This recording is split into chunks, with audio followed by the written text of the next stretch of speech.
Buenos días, jóvenes. Buenos días, profe. ¿Todo bien? Hola, saludos. Bien. Ayer no me pude conectar en la tarde porque el internet estaba terrible. Intentaba abrir el Zoom, bueno, ni lo abría, ¿verdad? Así que no pude dar la hora de consulta. No sé, aquí en las tardes hay veces se pone muy mal. Eh, bueno, vamos a continuar con el material. Ayer estábamos viendo, empezamos a ver la primera ley de la termodinámica y pues hoy vamos a ver las aplicaciones, es decir, dónde se puede utilizar esa ley, que es, digamos, una de las dos leyes fundamentales de la termodinámica. Dijimos ayer que forma de una ecuación, ¿verdad? El postulado de la primera ley, que dice que el cambio de la energía interna, ¿verdad? Va a ser igual a energía interna final menos energía interna inicial. Y esto es igual a Q más W más menos W. ¿Ok? Y el más menos dijimos que depende de la elección, ¿verdad? Es decir, el libro de texto oficial usa el más. Entonces, si usamos el más, el trabajo se calcula como el negativo de la integral de P de 1. ¿Okay? Y si usamos el menos, pues el trabajo simplemente se le quita el menos. Es la integral de P de 1. ¿Okay? Entonces, bueno, la cosa aquí es que no hay que confundir los signos, ¿verdad? No vaya a ser que trabajemos con la primera ley con menos, por ejemplo, y que usemos el trabajo con menos, ¿verdad? Entonces ahí ya nos va a dar otra cosa. Entonces, pues, tengan cuidado con esos signos. ¿Okay? Pues dijimos que la energía interna es una función de estado, ¿verdad? Porque únicamente depende del estado inicial y final, y no de la trayectoria, ¿verdad? Que me lleva de ese estado inicial al estado final. ¿Okay? Solo me interesa el punto inicial y el punto final. ¿Y qué son esos estados? Bueno, son las coordenadas de un diagrama PU, que ya casi lo vamos a ver. ¿Okay? Entonces esas coordenadas, esos puntos inicial y final, tienen tres coordenadas, cada uno de ellos. Presión inicial, volumen inicial, temperatura inicial. ¿Okay? Y en el estado final, presión final, volumen final y temperatura final. Entonces dijimos que ese estado está descrito por esas tres coordenadas. ¿Okay? Así como en física 1, en cinemática, una partícula está descrita por la posición, la velocidad y la aceleración. Pues aquí es algo, no es lo mismo, ¿verdad? Pero hay un análogo ahí, ¿verdad? Hay un parecido. Ok, entonces nosotros ahora vamos a ver los diagramas PU.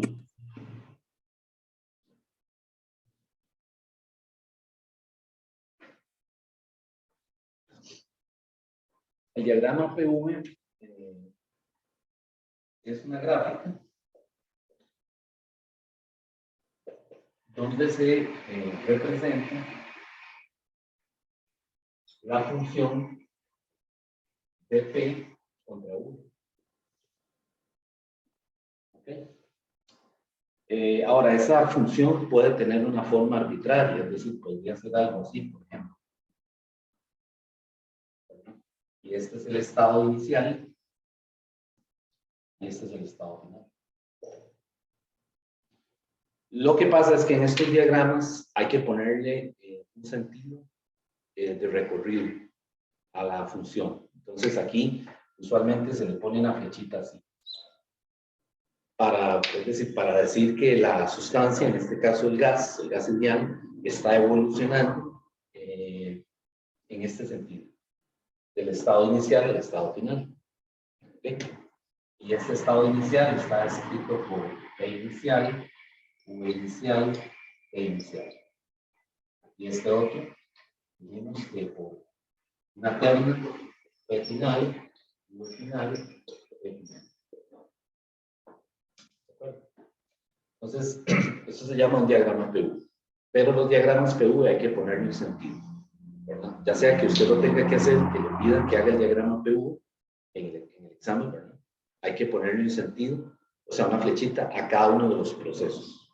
¿Okay? O bien, si es una figura que ya se la dan en un problema, pues en ese problema se supone que tienen que estar las flechitas ya indicadas para uno, ¿cómo se dice?, predecir o empezar a estudiar lo que está pasando en un proceso y cómo evoluciona al siguiente.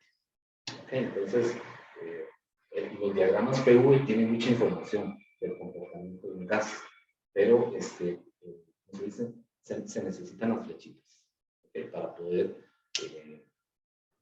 empezar a estudiar cómo evoluciona ese gas, ¿verdad? Que en nuestro caso es un gas ideal. ¿Okay? Bien, entonces...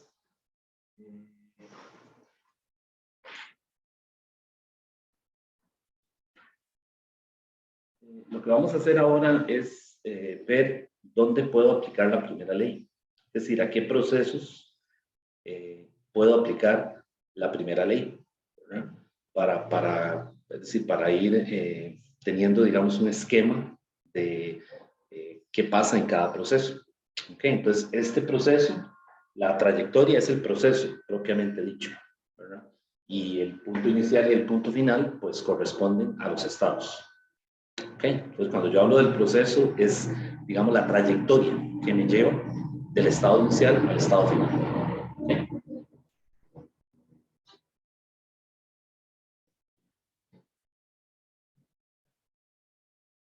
Bueno, entonces, vamos a ver algunas aplicaciones.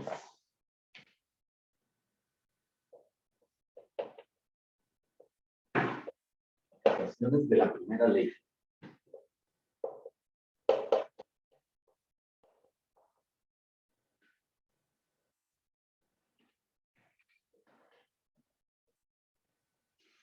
Bueno, el primer proceso que vamos a ver es un proceso isobárico.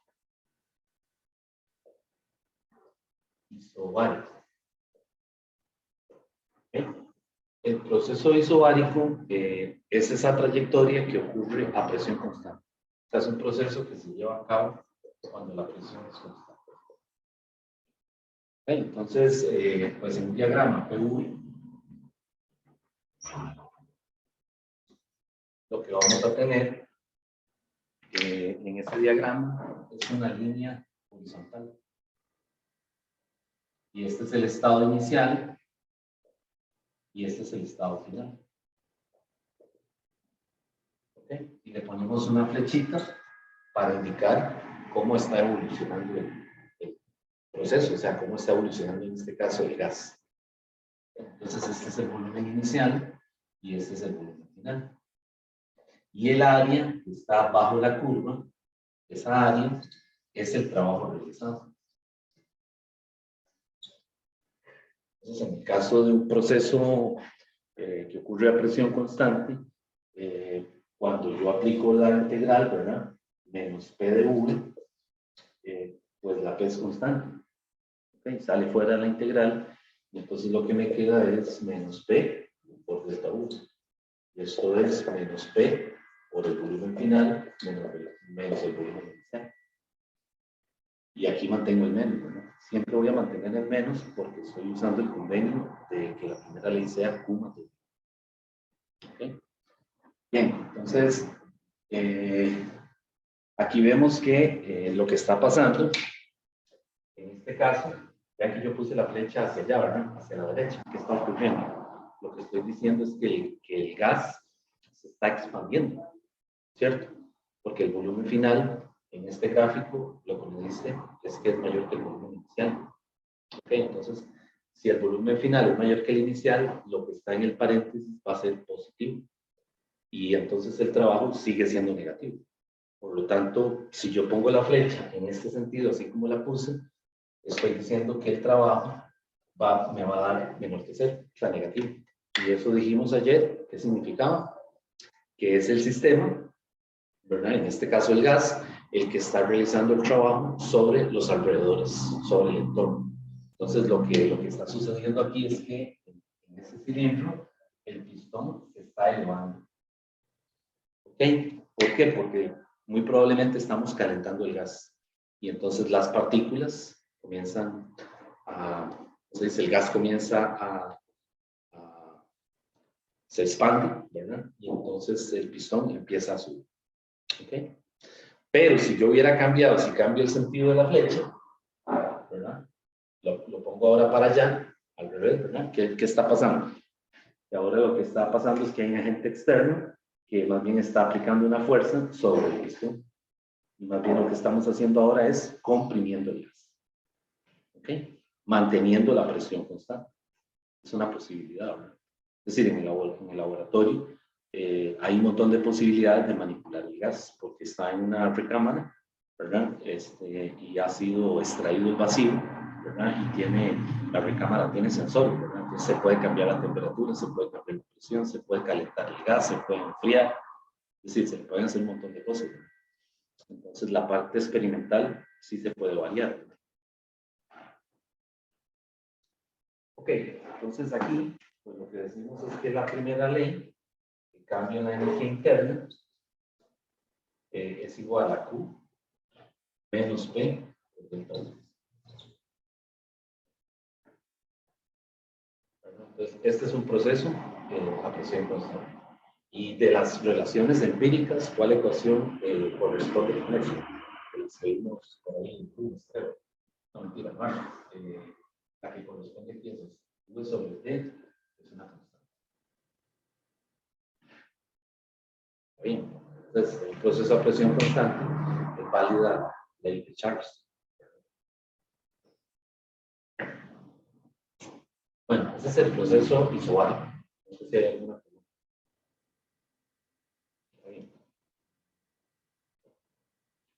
Ok, bueno, entonces vamos al siguiente, que se llama el proceso isocórico.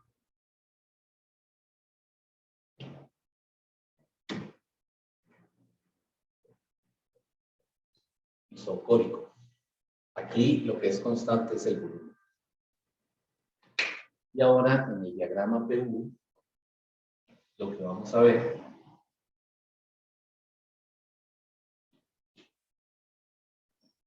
va a ser una línea vertical.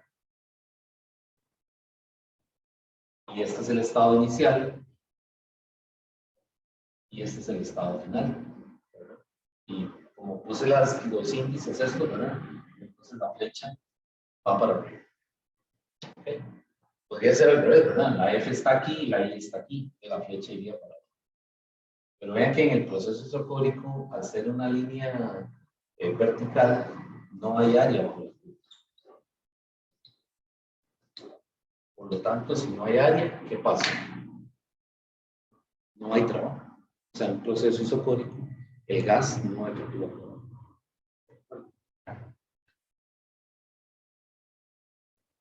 Ni tampoco el entorno hace trabajo sobre el sistema.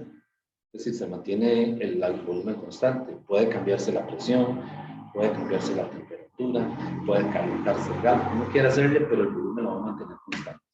Por lo tanto, el trabajo en un proceso isocórico es cero.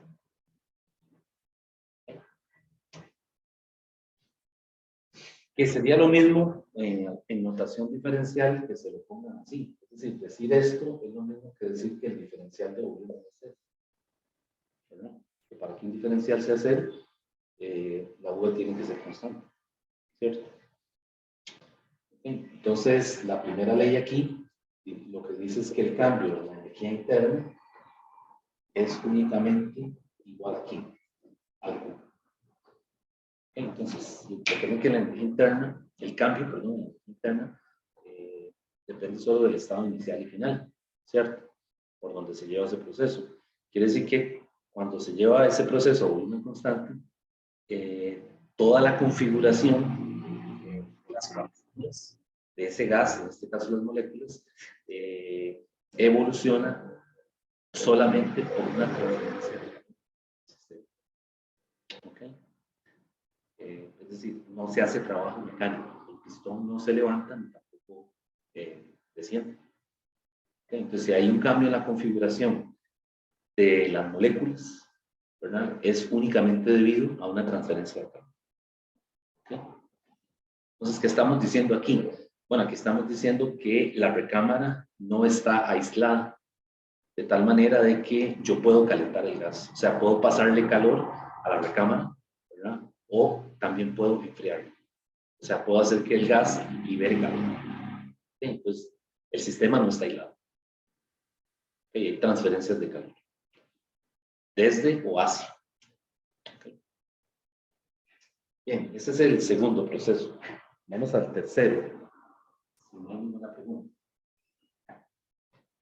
Bueno, aquí, como el volumen es constante, pues la ecuación de las relaciones empíricas que nos interesa es P sobre P. Es igual a constante. Es decir, aquí, cuando yo le paso calor a un gas, ¿verdad? Lo caliento o lo enfrío, puedo cambiar la presión y la temperatura. Y eso se llama la ley de Gay-Lussac, ¿verdad? Entonces, pues estas relaciones hay que tenerlas presentes cuando estamos en un proceso a volumen constante. Bueno, vamos a seguir, vamos a ver el tercer proceso. El tercer proceso es el proceso isotérmico.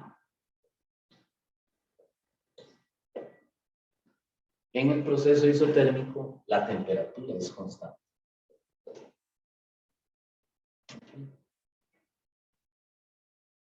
Y la gráfica, o sea, el diagrama, en el diagrama PV, lo que se observa es una función de tipo logaritmo.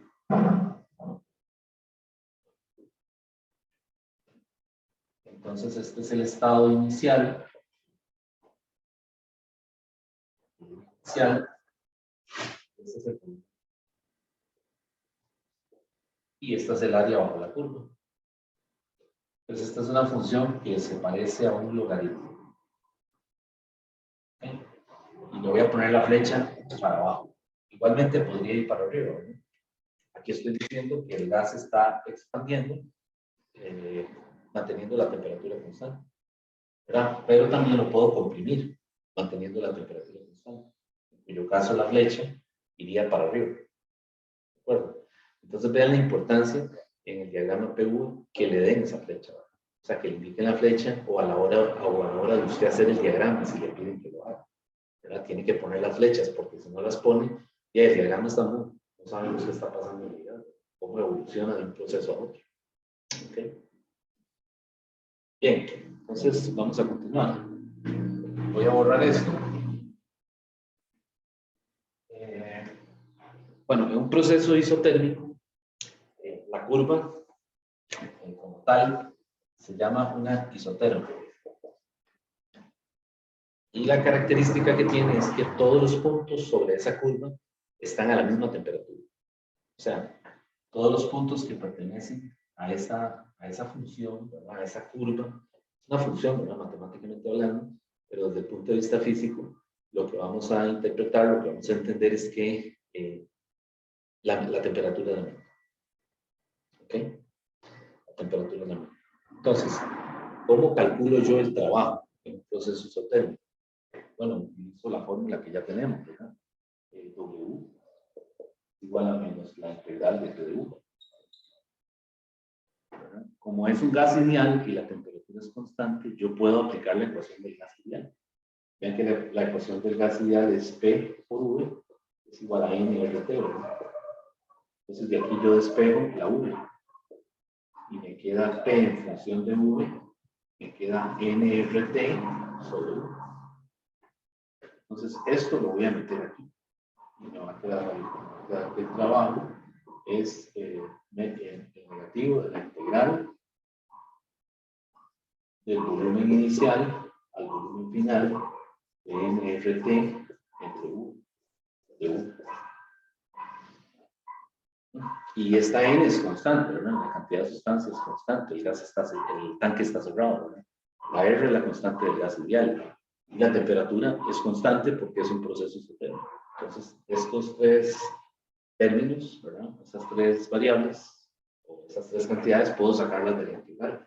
Me queda menos nRT, integral de V inicial a V final, de dv sobre V. Y esa integral es ya conocida, ¿no? Es un logaritmo. Entonces el trabajo en un proceso isotérmico es menos nR logaritmo natural de volumen final. Ese es el trabajo. Pues siempre que le digan proceso evoluciona manteniendo la temperatura constante, ¿verdad? Calcule el trabajo, lo podemos calcular. ¿Okay? Y al menos que está aquí, nuevamente es porque estoy usando el convenio de libre, Q más W. ¿Okay? Ahora, vean que aquí la temperatura es constante. Entonces, de las relaciones empíricas, ¿cuál es válido aquí? ¿Cuál podríamos utilizar? La temperatura es constante. Se llama hoy. Es que el producto de flujo es una cosa. Entonces, vean que esta ecuación yo también la puedo poner así. Menos nr de logaritmo natural y en el argumento del logaritmo pongo arriba presión inicial entre presión final. Entonces, cualquiera de estas dos me sirve, ¿no? Porque están, digamos que ligadas por la ley de Ovid. ¿Okay? Entonces vean que eso es logaritmo, ¿verdad? Entonces por eso esta curva tiene una forma logarítmica. ¿Okay? Ahora, esa sería el área bajo la curva, ¿verdad? Porque recuerden que aquí en el diagrama el área bajo la curva es el trabajo, ¿verdad? Pero, digamos, la curva de la ley de Boyle se llama, bueno, ahora se me olvidó. ¿Alguien sabe cómo se llama esa función?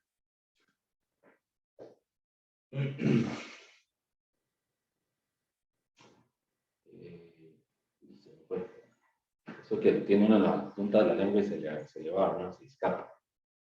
Bueno, ahorita me recuerdo. Ok, entonces el trabajo se calcula así. Bien, entonces vamos a continuar. Vamos a avanzar un poquito más con el proceso isotérmico. ¿Qué pasa en un gas ideal? Bueno, resulta que en un gas ideal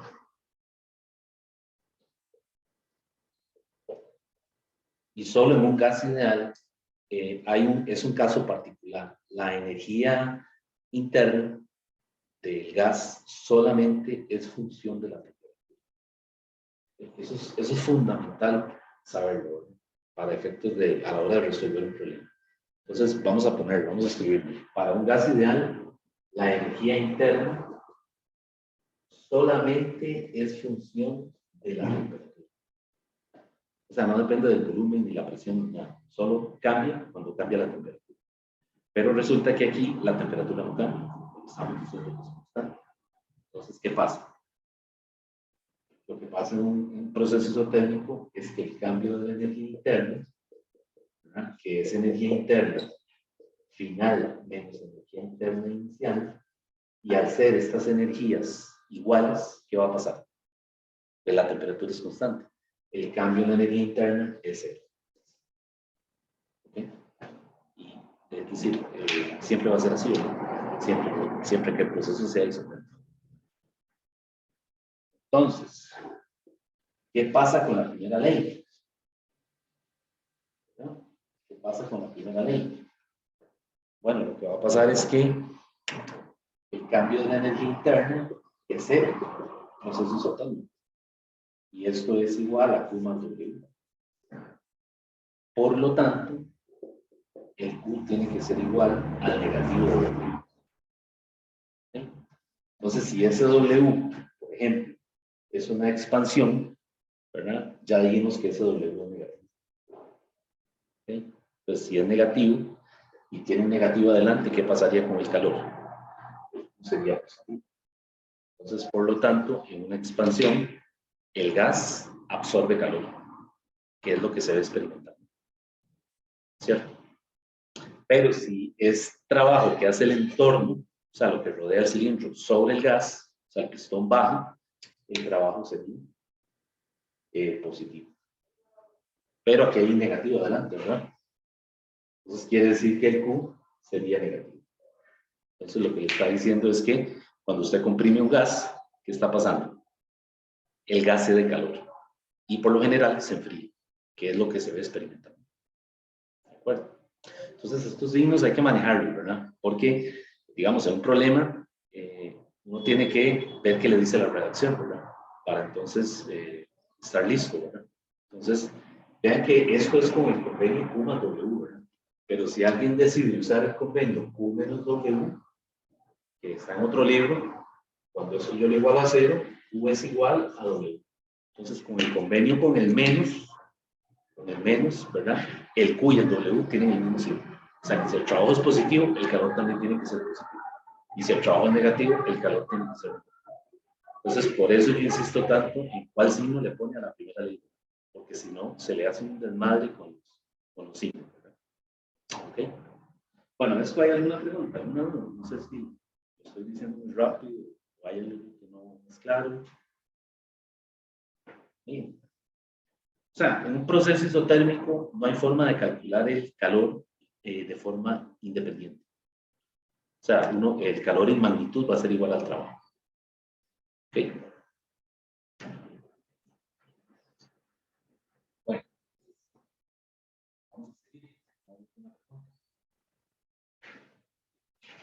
Ya por ahí hacemos un problemita. Bueno, también está el proceso cíclico. Vamos a borrar por aquí.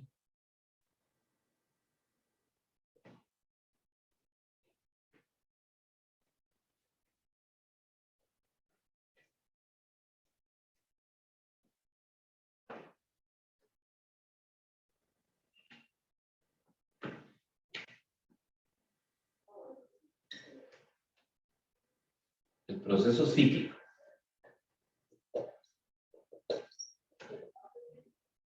Bueno, un proceso cíclico es aquel que la trayectoria está cerrada.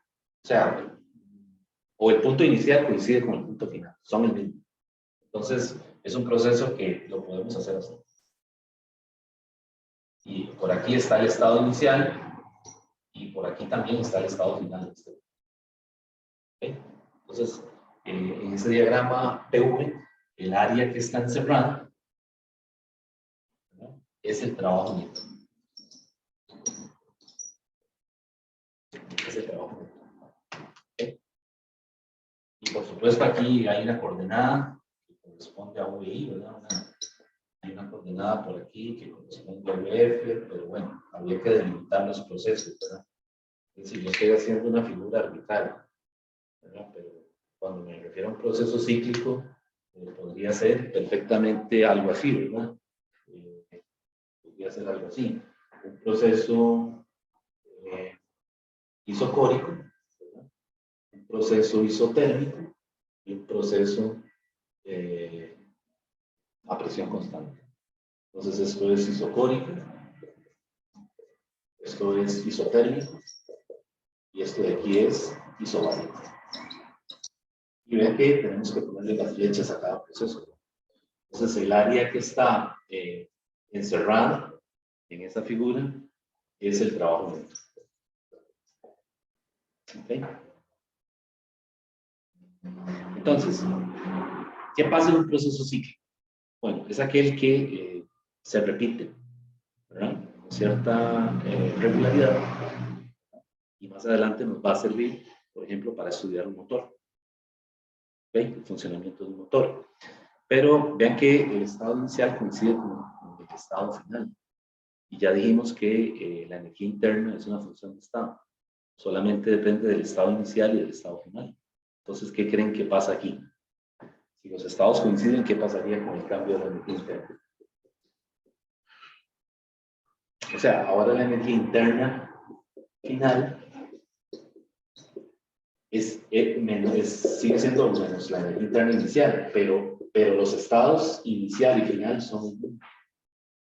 Y como la energía depende de los estados inicial y final, ¿qué pasa con este delta de la energía interna? También es ese. ¿Okay? Entonces, en un proceso cíclico, el cambio de la energía interna es ese. Pero porque el estado inicial coincide con... ¿Okay? En el proceso isotérmico anterior, el cambio de la energía interna también es cero, pero es un cero distinto. Es porque la energía interna solamente depende de la temperatura. Y al ser la temperatura constante, los dos valores de la energía interna, el final y el inicial, son iguales. Y sería como restar 5 menos 5. Entonces vean que son ceros distintos, ¿verdad? El cero del proceso isotérmico y el cero del proceso cíclico. Ahí. Entonces, ¿qué pasa aquí con la primera ley? Bueno, volvemos a lo mismo. Lo que va a pasar es que el Q va a ser igual al negativo de W. Solamente que este Q es el Q neto, ¿verdad? Y este W es el W neto. Entonces, cuando hablamos de Q neto y W neto, nos referimos a que tenemos que sumar los calores en cada proceso. O sea, ese Q neto es el calor absorbido o liberado en el proceso isopórico, el calor absorbido o liberado en el isobárico y el calor en el proceso isotérmico, que va a ser igual al trabajo. ¿De acuerdo? Entonces, vean que en el proceso cíclico ese Q es el neto, o sea, es la suma de los calores. ¿Okay? ¿De acuerdo? Y esos calores son con signo, o sea, porque alguno de ellos será positivo, otro será negativo. Es decir, en un proceso el gas se enfría y cede calor, y en otro proceso quizás se calienta porque absorbe calor. Entonces esos Q no todos son positivos. ¿Okay? Y del otro lado de la igualdad está el trabajo neto. ¿Qué era el trabajo neto? ¿Qué era igual al trabajo neto? ¿Quién me dice? Física 1. ¿Qué nos dijeron?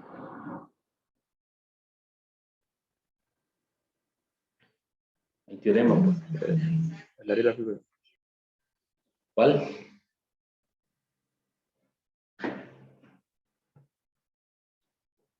El teorema del trabajo y la energía cinética, ¿verdad? Recuerden que el trabajo neto es cambio de K, cambio de la energía cinética, ¿verdad? Entonces aquí hay que volver a tener eso presente, ¿verdad? Porque este ciclo puede describir, por ejemplo, el funcionamiento de, no sé, algún tipo de mecanismo que esté, ¿cómo se dice?, elevando una carga. Por ejemplo, una construcción que usa una polea con un motor, montan el bloque, los ladrillos y prenden y va para arriba, ¿verdad? Entonces, es una máquina, está haciendo un proceso cíclico, ¿verdad? Y si conocemos el calor neto, podríamos calcular la velocidad, por ejemplo, con la que sube ese montacargas. Entonces, vean que aquí se comienzan a juntar esas cosas, ¿verdad? A través de la parte de, ¿cómo se dice? De las transferencias de energía por trabajo. Bueno, entonces, ya hemos visto cuántos procesos. El isobárico, el isocórico, el isotérmico, el cíclico, ¿verdad? Vamos a ver otro más.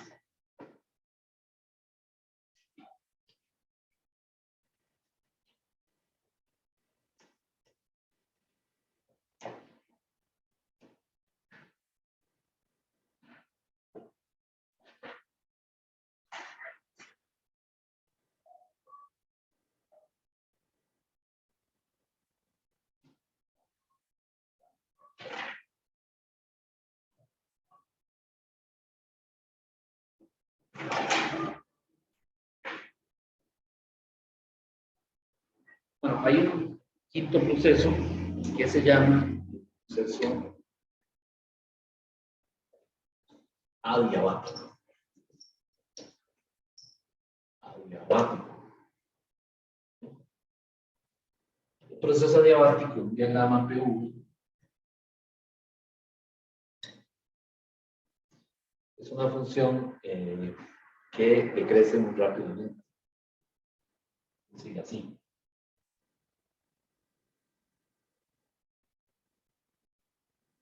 ¿Sí? O mejor lo voy a hacer así para distinguir. Este es el isotérmico. Este es el isotérmico. Y el adiabático sería así. ¿Sí?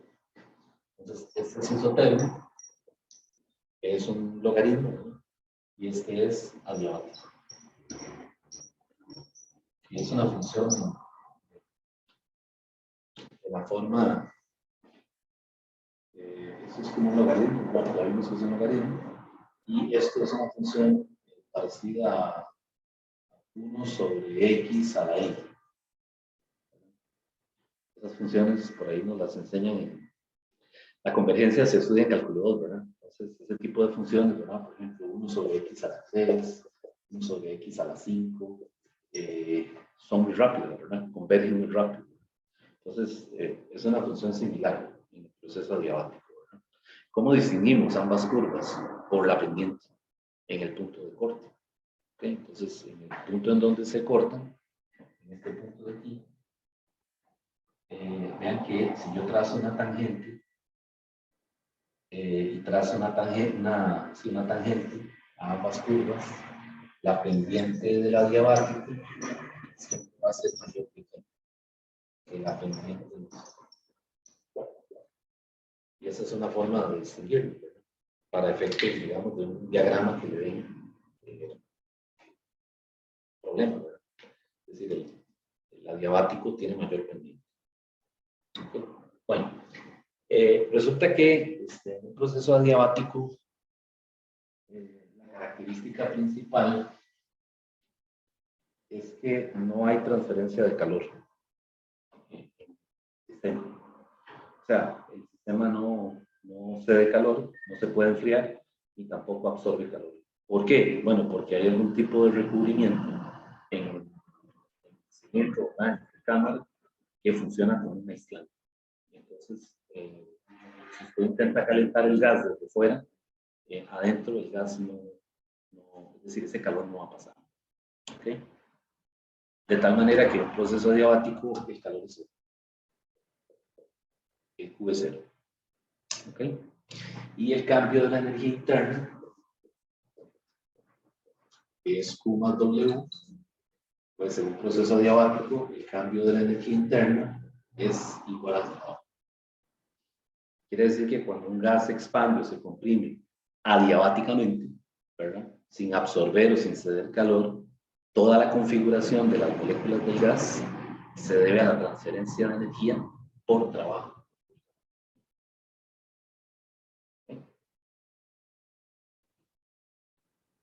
¿Cómo se calcula ese trabajo? Eso queda para el capítulo que vamos a ver muchos. Este libro tiene un orden un poco raro, ¿verdad? Entonces, dejo este trabajo para verlo, para verlo en el siguiente capítulo. Entonces, nos queda eso pendiente por ahí. Cómo calcular el trabajo en el proceso adiabático. Y bueno, no quiero saltarme el orden del libro para que no se vaya a hacer un enredo, ¿no? Bien, entonces este es el quinto proceso que estamos estudiando, ¿verdad? Uno en donde no hay transferencia de calor. O sea, el sistema no cede ni absorbe, porque tiene algún aislante, alguna pared adiabática, ¿verdad? Que no le permite, ¿cómo se dice?, absorber o ceder calor. Una aproximación es el famoso termo, ¿verdad? Que tenemos ahí en la casa, ¿verdad? Echamos el café, cerramos, ¿verdad? Y por ahí nos lo llevamos y qué sé yo, a las 9 o a las 10 uno lo abre y todavía está caliente. Pero si usted lo deja ahí, no se tomó el café y va a tratar de tomárselo en la tarde, ya a la 1, 3 de la tarde ya se enfrió. Bueno, el termo hace las veces de un sistema adiabático, por un cierto tiempo, pero el sello no es ideal, no es perfecto. Así que el calor eventualmente escapa, ¿verdad? Okay.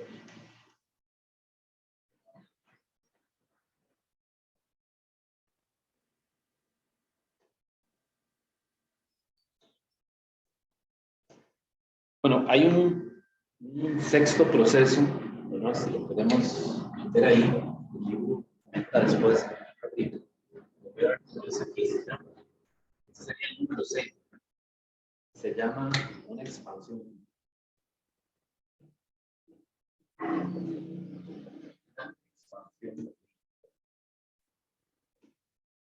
¿Qué es una expansión libre? Bueno, tenemos un compartimento que está aislado. Esto que estoy haciendo así en rayitas es el aislante. Un sello, ¿verdad? Como el termo, digamos. Es un aislante.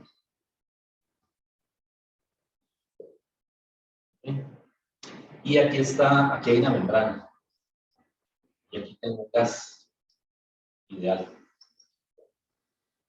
Entonces puede ser una membrana, ¿verdad? Que se rompa, o puede ser un tabique, ¿verdad? Que se pueda sacar. La cosa es que esa frontera se elimina, o sea, se quita de alguna manera. Y esta parte aquí está al vacío. Entonces, ¿qué pasa cuando yo retiro ese tabique? Lo que va a pasar es que las moléculas o el gas, ¿verdad? Va a pasar a ocupar el espacio que está al vacío, ¿cierto? Pero vean que mientras que el gas pasa a ocupar el otro volumen, no hay transferencia de calor ni desde el gas hacia el entorno, ni tampoco del entorno hacia el gas. O sea, no hay transferencia de calor. V0, porque está aislado. Si no tuviera el recubrimiento, o sea, si no tuviera este aislante, es posible que se pueda calentar el gas, o es posible que cuando el gas pase a ocupar el otro espacio, se da calor. ¿Okay? Pero aquí precisamente para eso se le pone el aislante. ¿De acuerdo? Y la otra cosa es que vean que cuando yo quito el tabique, no hay ningún agente externo que actúe sobre el gas, como en el caso del cilindro, ¿verdad? En el caso del cilindro tenemos un pistón que baja y sube, ¿verdad? Comprime el gas, ¿verdad? O puede subir. Aquí no. Entonces, ¿qué pasa? Si no hay ningún agente externo que haga que el gas pase a ocupar el espacio que está vacío, el trabajo es cero. ¿Okay? Y entonces, nuevamente, en un espacio libre, el cambio de la energía interna es cero. Pero ahora este cero es porque el calor y el trabajo, ambos o por separado, son cero. Entonces vean que tenemos tres casos donde el cambio de la energía interna es cero. ¿Verdad? ¿Cuál es el primer cero? El proceso isotérmico. Repasando, ¿verdad? Volviendo a eso. ¿Por qué era cero? Porque dijimos que un gas ideal, la energía interna, solamente es función de la temperatura. Y al ser constante la temperatura, las dos energías internas, la final y la inicial, son cero. ¿Okay? ¿Cuál es el siguiente cero? El proceso cíclico. ¿Ese cero de qué era? De que el estado inicial coincide con el estado final. Y como la energía interna es una función de estado, los dos son iguales también. Entonces, otra vez, el delta E es cero. Y luego está este cero de la expansión. Y ese cero es porque tanto Q como W son cero. ¿Okay? Bueno, esos son los 6 procesos que más se usan, ¿verdad? En termo, que más aparecen.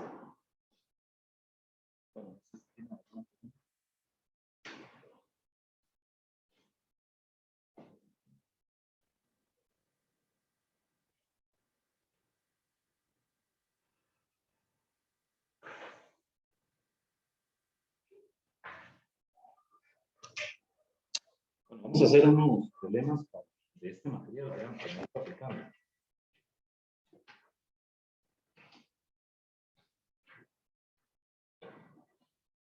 Voy a borrar si no hay ninguna duda.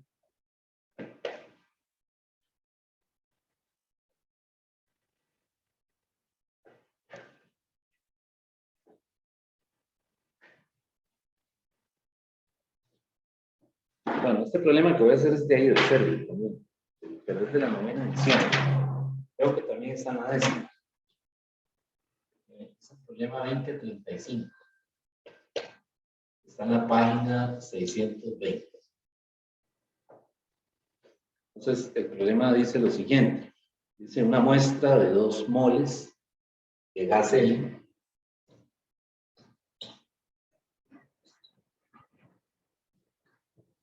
inicialmente a 300 Kelvin y 0.4 atmósferas. Dice, se comprime isotérmicamente a una presión de 1.20 atmósferas. Entonces, cuando le dice que se comprime isotérmicamente, ya le está diciendo que o sea, que se trata de un proceso isotérmico. ¿Verdad? Dice, si se nota que el helio se comporta como un gas ideal, encuentre el volumen final del gas. ¿verdad? Le dice encuentra el volumen final. La parte B, encuentre el trabajo realizado sobre el gas. Vea que le dice de una vez el trabajo realizado sobre el gas, porque le está diciendo que se comprime isotérmicamente. O sea, el pistón está descendiendo. Entonces el trabajo debería ser positivo. ¿Okay? Y de último le dice que calcule la energía transferida por calor. La energía transferida por calor. O sea,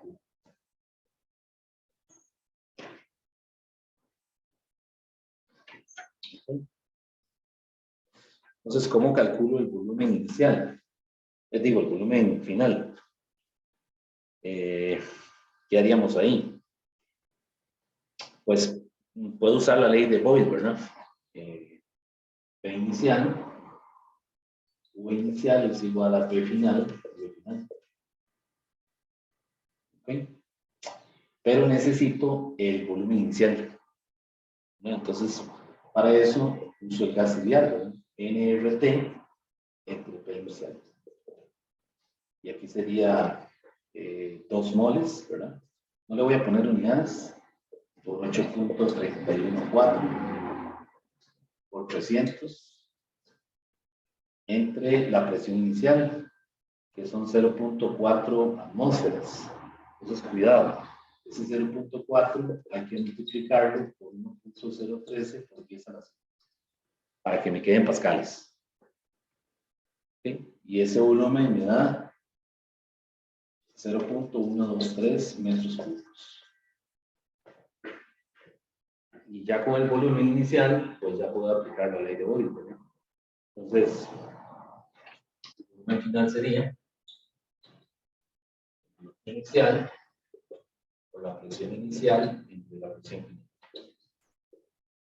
Y sustituyo, ¿verdad? Aquí.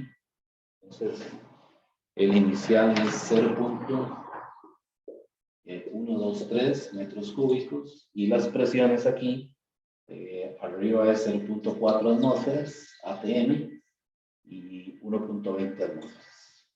Hay gente que se pone a convertir las atmósferas, ¿verdad? Aquí a pascales. No es necesario, porque vean que lo que está en el paréntesis son factores dimensionales. Así que no importa si están en atmósferas o en pascales, ¿verdad? Las unidades las tiene todo, solamente el volumen. Y bueno, ese volumen final da 0.0410.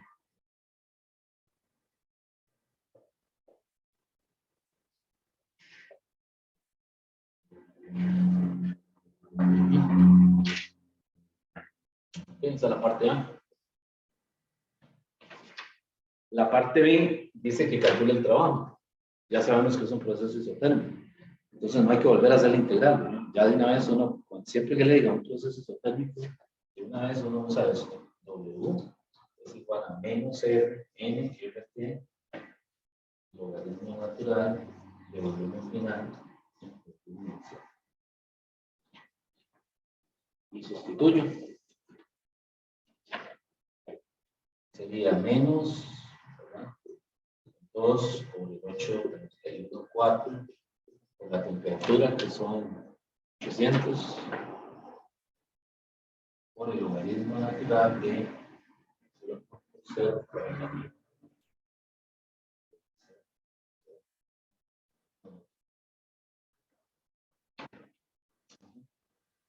Vean que la cantidad en el numerador, ¿verdad?, es menor que la del denominador. Así que ese logaritmo va a dar negativo. Y como negativo de aquí, se cancela. Y efectivamente me da que el trabajo es positivo, que es lo que está de acuerdo con lo que dice el enunciado, que el gas está comprimiendo. Entonces, el trabajo es, bueno, a mí me da más 5.480 joules. Que puesto mi prefijo más inmediato es más 5.48. Y esa sería la respuesta. Profe, ahí aunque sea positivo, igual hay que ponerle el más. No, no es necesario. No es necesario. Yo se lo pongo porque es cosa mía, ¿verdad? Para no, pues ya hay veces me me he confundido poniendo los signos. Entonces, ya me acostumbré así, porque hay veces se me va un signo, pero no es necesario. Bueno, entonces ahí está el trabajo. Igual, si aquí hacen el cociente de la expresión, 1.20 entre 0.4, también le tiene que dar lo mismo, le tiene que dar otra vez 5.408. Ok, y la parte C del problema dice así: la energía transferida por calor. Este es el punto. Entonces aquí, pues, para efectos de si es una pregunta de examen, ¿verdad? Pues uno lo que debe decir es que es un proceso isotérmico, ¿verdad? Entonces el cambio de la energía interna es igual a cero. Y ya poniendo eso, ya uno justifica. Entonces Q es igual al negativo de 2. ¿Verdad? Entonces esto sería el negativo de ¿quién? De 5.482. Por lo tanto, el calor es un calor cedido. Es un calor cedido por el sistema. O sea, el gas, cuando se comprime, cuando lo comprimen, ¿verdad? Se empieza a enfriar. Y cede menos 5.488. De hecho, está la forma, digamos, el método típico en los laboratorios para enfriar el gas, ¿verdad? Se comprime y enseguida baja la temperatura. Ok, él cede calor, ¿verdad? Cuando lo comprime. Bueno, una pregunta.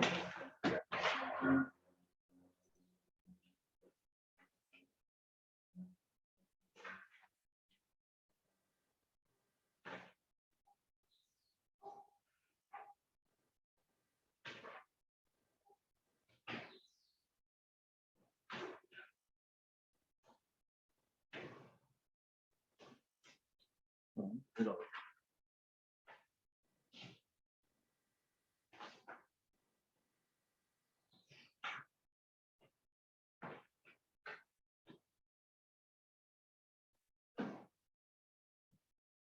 voy a borrar.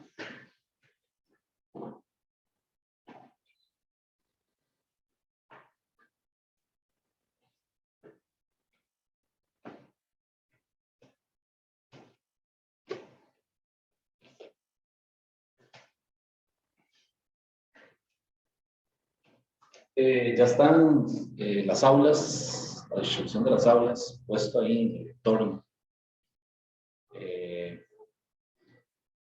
Se van a utilizar, creo que son 5 aulas, 3 de física y 2 de mate. Así que ya están puestas ahí cuáles son las aulas. Ese día a la entrada del edificio, creo que van a tomar la temperatura y está el asunto del protocolo, de lavarse las manos, el uso del cubreboca, ¿okay? Y creo que también va a llegar la gente de seguridad, tal vez en el transcurso de la prueba, para corroborar que se esté respetando el aforo. O sea, que ningún pupitre se haya movido o algo así. Entonces, pues, ese día es importante llegar temprano. Porque muy probablemente al momento de abrirse la puerta del edificio, ya vamos a tener que hacer una filita ahí, ¿verdad? En lo que toma la temperatura y todo eso, ¿verdad? Bueno.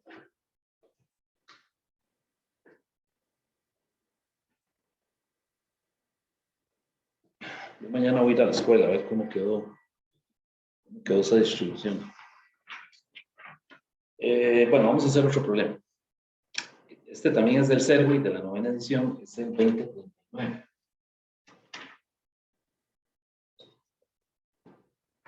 Está en la página 620. Dice el problema, dice así: un bloque de aluminio de 1 kilogramo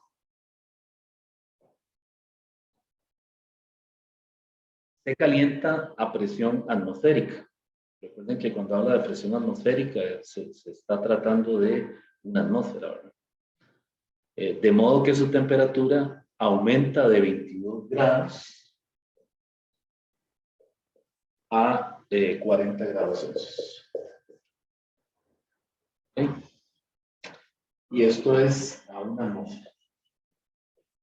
O sea, presión atmosférica implica, es decir, ya hay que entender que se trata de una atmósfera. Entonces se encuentra y la parte A le dice el trabajo realizado sobre el aluminio. El trabajo realizado sobre el aluminio. La parte B, la energía agregada a él por calor. O sea, le está pidiendo. Y de último le dice el cambio en su energía interna. El delta G.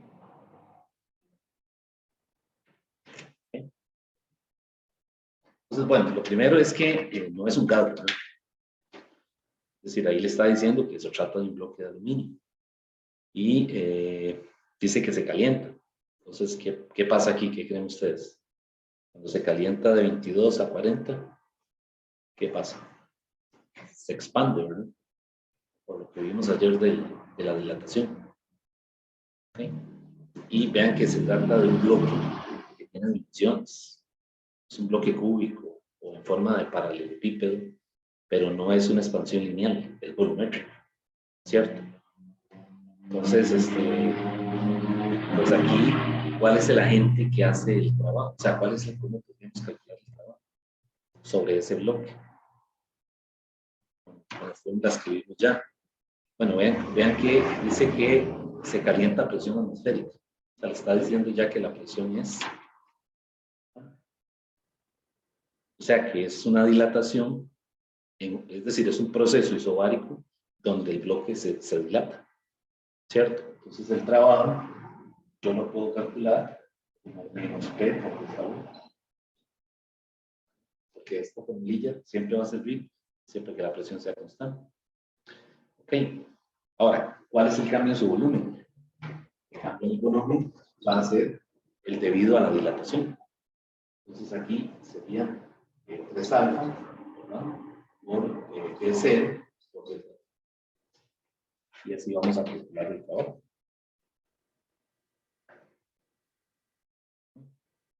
Y vean que aquí no pongo beta, ¿verdad? Porque no es un líquido, sino que es un sólido. Y ya ahí podemos sustituir los valores. Necesito el alfa del aluminio. Este sería el alfa del aluminio, que está por ahí en la tabla de los alfas. ¿Y qué más necesito? El volumen, ¿verdad? El volumen inicial del bloque. Bien, pues vamos a ir poniendo los datos. Sería entonces W es igual a la presión, que es constante, me dijeron que es una atmósfera, pero una atmósfera es igual a 1,013 por 10 a la 5 pascales. Y aquí adentro sería el 3 alfa, sería el 3 por el alfa del aluminio, es 24 por 10 a la 6. Ayer lo usamos en un problema y si recordarán era 22, ¿verdad? Entonces, de una tabla a otra, de un problema a otro, le varía un poquito el alfa, pero se lo tienen que dar, ¿verdad? 10 a la menos 6, Celsius a la menos 1, por el P0, ¿cómo calcula el volumen? Vean que para eso me están dando la masa, me están diciendo que es un kilogramo. Entonces yo divido aquí un kilogramo entre la densidad del aluminio, que debería también conocerla, 2700 kilogramos sobre metro cúbico. Por el delta T, que es 40 menos 22, que serían 18.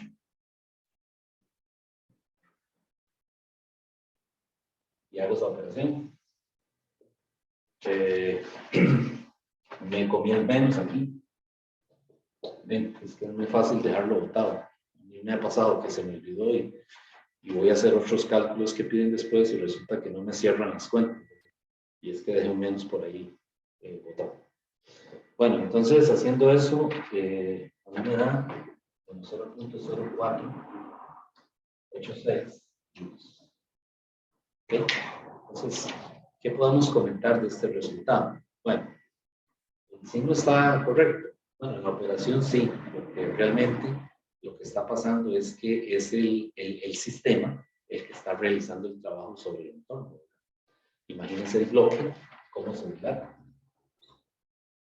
Lo que pasa es que la dilatación no la podemos percibir, ¿verdad? Pero sí hay si hay una pequeña dilatación.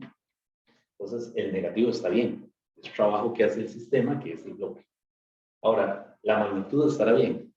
Sí, tiene que ser muy pequeño. ¿Por qué? Porque ese delta V es un cambio igual de pequeño.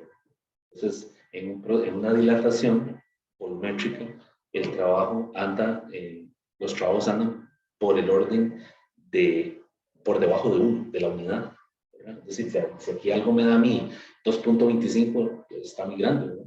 Porque el fenómeno de la dilatación, realmente el delta U es casi que, es decir, es muy pequeño, ¿verdad? Entonces sí está bien el resultado. ¿Sí? Bueno, este es el trabajo. Vamos a hacer ahora el calor. ¿Cómo calcularíamos el calor? ¿Cómo calculamos el calor? Pues vean que es una sustancia que está en estado sólido. Ayer vimos una formulilla para calcular calores, ¿verdad? De sustancias líquidas o en estado sólido, que era este. U es igual a MC por delta T. Y la masa la tengo. Necesito el C del aluminio. Hay que ir ahí a la tabla de los calores específicos del aluminio. Yo lo tengo por aquí, el calor específico es 900 joules entre kilogramo por el delta T, que vuelve a ser 18 grados Celsius o Kelvin, cualquiera de los dos. Y ahí tengo el Q. Ese Q es 16.2 kilojoules positivo, ¿verdad? ¿Sí? Bueno, aquí debería dar en joules, ¿verdad? Yo lo pasé directamente a kilojoules. No es necesario, ¿verdad? Salvo que le digan que lo den en una unidad específica, pero si no, en joules está bien. Bueno, luego me dice que calcule el cambio de la energía interna.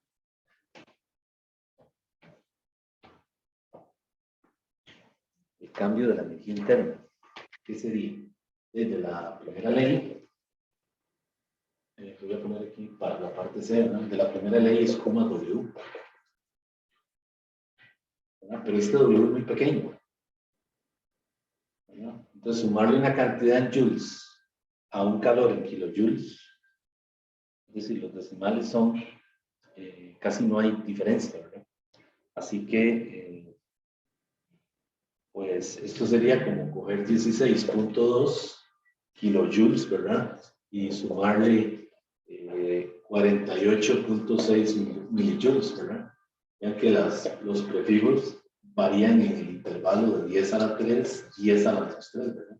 O sea que restarle esto a esto no va a pasar nada. Por lo tanto, el cambio de la energía interna tiene que ser también 16.2 kilojoules.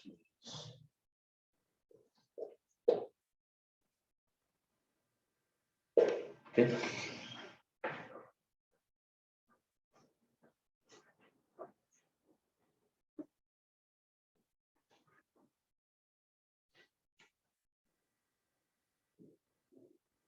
Bueno, ¿alguna pregunta?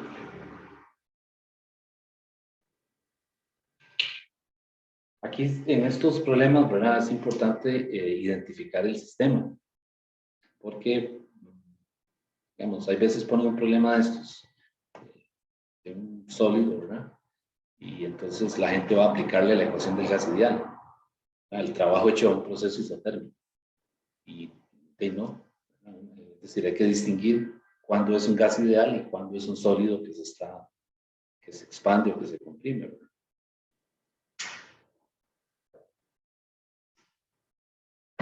Bueno, voy a borrar si no hay ninguna pregunta.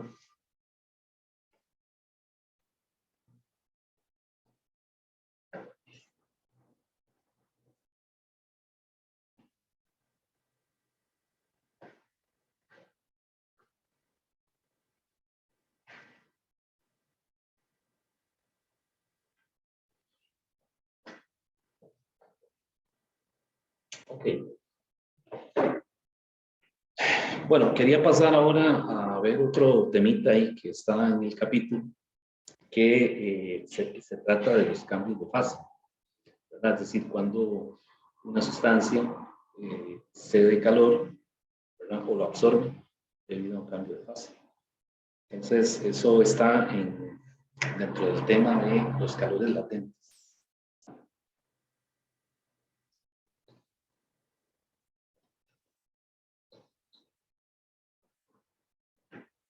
Los calores latentes.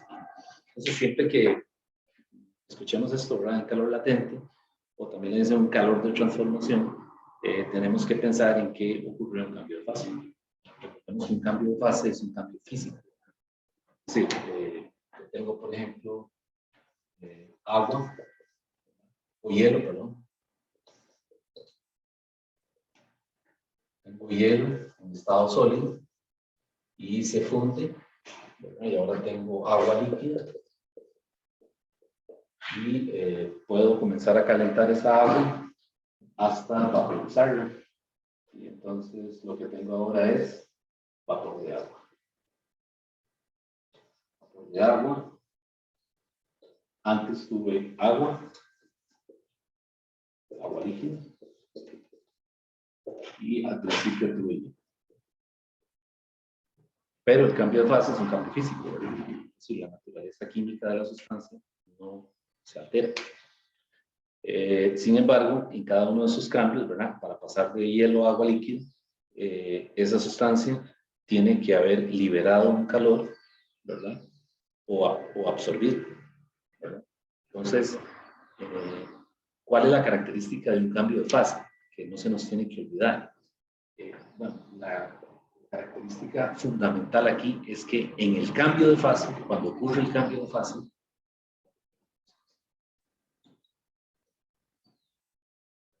¿okay? Y debido a eso es que la sustancia puede ceder calor, en cuyo caso ese Q sería negativo, o puede absorberlo. ¿Okay? Por ejemplo, cuando echamos hielo, perdón, en un vaso, donde tenemos un fresco o algo así, ¿verdad?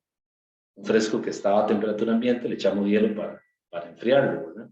Bueno, ahí lo que está pasando es que el calor está pasando de la sustancia que está a mayor temperatura. En este caso es el fresco, ¿verdad? A la sustancia que está a menor temperatura. O sea, esa es la dirección espontánea, ¿verdad? Lo que habíamos dicho, que el flujo de calor pasa, digamos, de la sustancia a mayor temperatura a la sustancia a menor temperatura. Y por eso es que el fresco se enfría y el hielo se funde. ¿Okay? Pero entonces en ese cambio de fase, una de las dos sustancias cedió calor y la otra lo absorbe, ¿verdad? Y en ese mismo proceso, mientras ocurre, la temperatura es constante. ¿Okay? Bueno.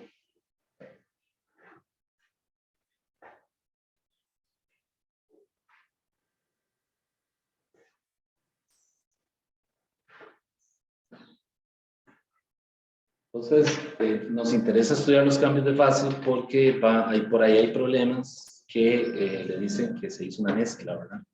Se tiene un calorímetro y se echó agua, se echa hielo, se echa alguna otra sustancia, por ejemplo, un cubito de algún material de aluminio, y eso se revuelve, se mezcla. El agua estaba a cierta temperatura, el hielo estaba a otra temperatura, el cubito posiblemente se calentó en un horno y luego se echó todo ahí en el calorímetro y se tapó. Y se agita un poco, se mete un termómetro y se espera que el termómetro se estabilice. Cuando se estabiliza, sabemos que esa es la temperatura de equilibrio, ¿cierto? Entonces, hay veces le dicen, bueno, calcule la temperatura de equilibrio de la mezcla o calcule el calor específico del cubito que echó en el calorímetro, o también le dicen cuánto del hielo que se echó inicialmente se fundió. Eso es un cambio de fase. Entonces, tenemos una mezcla ahí, o un calorímetro, y la idea es sacar información de todas las sustancias, ¿verdad?, que están ahí. Entonces eso le dicen problemas de mezcla, ¿verdad? Por ahí tenemos que hacer uno. Me imagino que ya todos han visto un calorímetro, ¿verdad? Es como un termo, ¿verdad? Tiene un doble vaso para evitar la transferencia del calor. O sea, tiene una zona dentro de aire, ¿verdad? pero los más baratos que se usan, hay veces es un calorímetro, puede ser un vaso de esos de foam, ¿verdad? Los que le venden a uno un café, ¿verdad? Que le ponen tapa.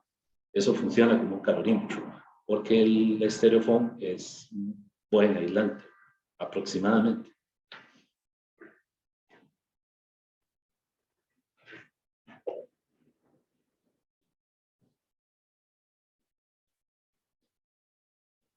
Ok, bueno, ¿cómo vamos a calcular ese calor debido al cambio de fase? Lo vamos a calcular con la siguiente forma. U es igual a más menos M por L. ¿Okay? Esta L que está aquí es lo que se llama el calor latente. Calor latente. Esa palabra latente es de latín, latere. Y lo que significa es lo que está escondido, ¿verdad? Se refiere a la energía que se libera sin que ocurra una transformación química, ¿verdad? Entonces, esa L es característica del material, ¿verdad? Es decir, ya se han calculado los calores latentes de muchas sustancias, casi que ya todos son conocidos, ¿verdad? Entonces, tenemos el calor latente de fusión y el calor latente de vaporización. Este es cuando una sustancia sólida, ¿verdad?, se convierte en líquida, se funde, y este caso es cuando una sustancia líquida se vaporiza. ¿Okay? Entonces vean que aquí yo uso la palabra vaporización, ¿verdad?, que no es lo mismo que evaporación. Vaporización se tiene que llegar a 100 grados Celsius. La evaporación no ocurre a 100 grados Celsius, ¿cierto? Entonces, la ropa que ponemos ahí en el tendedero se evapora. O sea, la humedad del agua, ¿verdad?, se evapora a una temperatura ambiente, 24, 25 grados Celsius. Pero para que ocurra la vaporización, tiene que llevarse a 100 grados Celsius. Entonces, este L es el L de vaporización.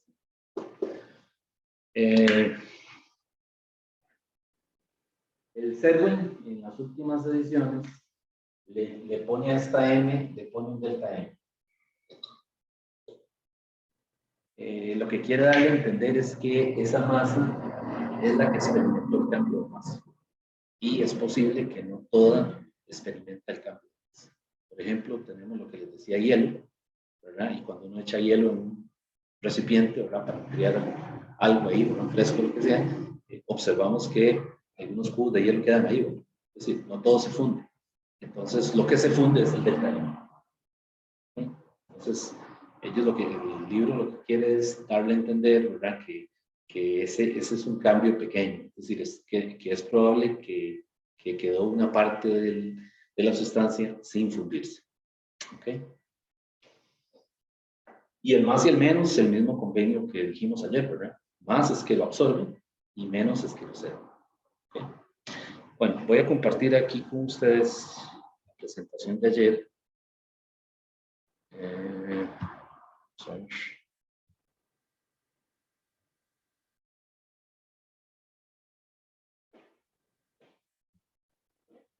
Ok. Voy a irme un poquito adelante. Esto ya lo habíamos visto ayer, ¿verdad? Para mostrarles esta tabla que está aquí. Esta tabla, vean que arriba dice tabla 20.2, ¿verdad? Está en el libro. Dice calores latentes de fusión y vaporización. Entonces, aquí le dan los puntos de fusión y de vaporización. En este caso, y la temperatura, ¿verdad? Y el correspondiente calor latente. Por ejemplo, uno que se usa mucho es el del agua. Aquí está el agua, ¿verdad? Vean que el punto de fusión ocurre a 0 grados Celsius. ¿Okay? La temperatura es constante. Es lo que dijimos. El cambio de fase, la temperatura tiene que ser constante. Y el punto de ebullición ocurre o se da a 100. Entonces, en esta temperatura es que se da el cambio de fase. Por eso dijimos que durante un cambio de fase, la temperatura tiene que ser constante. Entonces, vean que todas las sustancias tienen su propio punto de fusión y su propio punto de ebullición que ya han sido calculados. son valores constantes característicos de esa sustancia, ¿verdad? Vamos a ver si hay alguno aquí interesante. Vean, por ejemplo, el punto de fusión de la plata, ¿verdad? Anda en 961 grados Celsius. O sea que necesitamos llegar a esa temperatura en un horno para tener plata líquida. ¿Okay? Y el punto de fusión, vean que anda en, perdón, el de ebullición, anda en 2193 grados Celsius. ¿Verdad? Es bastante alto para tener plata en estado gaseoso, ¿verdad? O sea, gasificar plata implica tener hornos de muy alta plata, de muy alta calidad, ¿verdad? O sea, con una potencia bastante buena. Ok, bueno, por aquí está el del alcohol etílico. Se le interesa mucho a la FANAL, ¿verdad? Punto de fusión, punto de ebullición y los calores latentes. ¿Ok? El que más se va a usar aquí es el del agua. Entonces ven que el calor latente del agua es 3.33 por 10 a la 5. Y las unidades son joule entre kilogramo. Y el calor latente de vaporización del agua es 2.26 por 10 a la 6 joules entre kilogramos. Por lo general, ese es el que más se usa. O sea, esos son los valores que más se usan. Porque cuando se hace una mezcla en un calorímetro, lo que se le echa es agua. ¿Verdad? Se le puede agregar alguna otra cosa, ¿verdad? Qué sé yo, hielo, un cubito de cobre, un cilindro de aluminio, cualquier cosa, ¿verdad? Pero por lo general el líquido que se usa es agua. ¿Sí? A menos de que le digan que se trata, qué sé yo, no sé, de alcohol o de alguna otra sustancia, pues le tendrían que dar esos calores latentes, ¿verdad? Porque no hay forma de saberlos. O sea que la información de los calores latentes se va a dar en el enunciado del problema, si es que aparece un problema de esto. Ok, bueno, entonces, devolviéndome aquí, nosotros queremos, ahora que ya sabemos cómo calcular el calor debido a un cambio de temperatura y el calor debido a un cambio de fase, o sea, ya tenemos dos formas de calcular calor, ¿verdad? La que vimos ayer, ¿verdad? MC delta T y la que estamos viendo ahora, por un cambio de fase. Entonces, como ya sabemos calcular esos calores, queremos usar un principio que se llama el principio de calorimetría o el principio calorimétrico, ¿verdad? La calorimetría es una rama de la termodinámica que estudia los balances de calores. ¿Okay? Y básicamente está relacionada hoy en día con la parte de calibración de termómetros también, es decir, aquí hay metida mucha gente, ¿verdad? Interesada en este tema de calorimetría. Bueno, resulta que la calorimetría, lo que nosotros queremos es sumar, o el principio de calorimetría, lo que me dice a mí es que queremos sumar todos los calores en una mezcla, como por ejemplo en esta figura que ustedes están viendo aquí. ¿Verdad? Entonces, pues es una mezcla en donde agregamos diferentes sustancias y cada una de esas sustancias cede o absorbe un calor en la mezcla. O sea, cuando se echó todo ahí, se agitó, le da una vuelta y tapa, queremos ver esas sustancias que están ahí adentro, quién libera calor, quién lo absorbe. Y para eso, pues hay un principio que se llama, y que no lo veo aquí, no está puesto directamente, bueno, aquí está, es este que está aquí.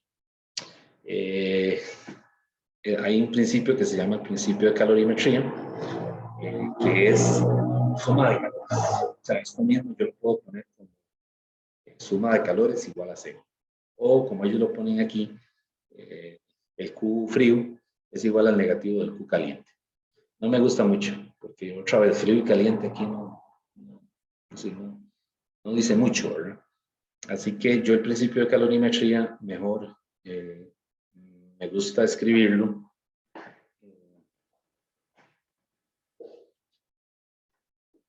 de esta forma.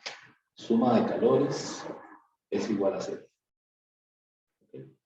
O bien el Q absorbido es el negativo del Q cedido. ¿verdad? Entonces aquí tiene más sentido qué sustancia cede y cuál absorbe, ¿verdad? Porque por lo general uno conoce las temperaturas. O sea, conoce alguna de las temperaturas, le dice que el agua está a temperatura ambiente o que el hielo lo sacaron de una nevera que estaba a menos 5 grados Celsius. Entonces uno tiene una idea de la dirección de la transferencia del calor, ¿verdad? O sea, quién absorbe y quién cede. Mientras que si pone frío y caliente, no sé, no me gusta esa notación del libro, pero bueno, se los comento, ¿verdad? Para que ustedes lo vean ahí. Y ese principio de calorimetría, pues aparece así, ¿verdad?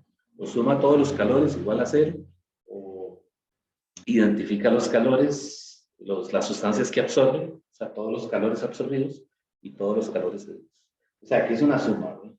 Aquí pueden haber varios calores que absorben y aquí de este lado varios calores que se ceden. ¿Okay? ¿Para qué sirve esto? Bueno, para hacer un problema de mezclas. Por ahí ya ahorita hacemos otro. ¿Okay? Ahora, vean que esto, puesto de esta manera, ¿no? ¿A qué se les parece? ¿Qué hemos visto que es parecido? ¿Cuál otra ecuación anda por ahí? Ayer la escribimos, ¿verdad? Cuando estábamos viendo la primera ley de la termodinámica, de física 1, ¿verdad? El sistema está aislado, nos dijeron que el cambio de la energía mecánica es igual a cero. Vean el parecido, ¿no? O sea, realmente esto no es un resultado nuevo, es a lo que quiero llegar, es una consecuencia de la ley de conservación de energía. Solamente que a alguien se le ocurrió aplicarlo al caso de una mezcla. Entonces supone, ¿verdad?, de forma aproximada, que el calorímetro es un sistema aislado y por lo tanto la suma de calores tiene que ser cero. ¿Okay? Entonces vean que en física no son muchos resultados, sino que son unos pocos, ¿verdad? Que tienen diferentes puntos de vista, ¿sí? Pero los principios físicos son muy poquitos, ¿verdad? Se pueden contar con los dedos de las manos.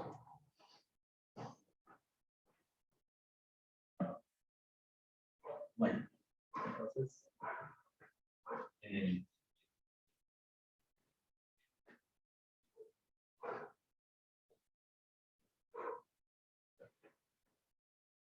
vamos a ver si hacemos un problema de esto.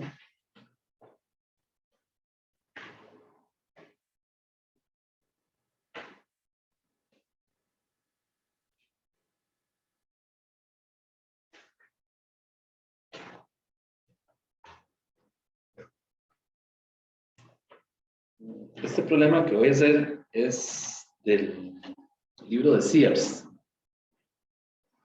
Es el 1744. Que está en la página 583. Entonces, vamos a leer el problema. Dice así: en un recipiente de masa despreciable, 0.20 kilogramos de hielo,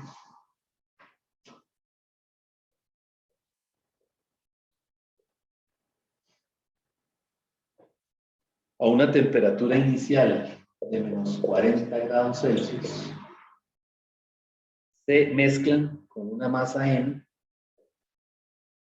de agua, que tiene una temperatura inicial de 80 grados Celsius. Dice que no se pierde calor al entorno, o sea, están en un calorímetro, un sistema aislado, y si la temperatura final del sistema es 20 grados Celsius, se refiere a la temperatura de equilibrio, ¿no? ¿Cuál es la masa del agua? O sea, ¿cuál es la masa de agua?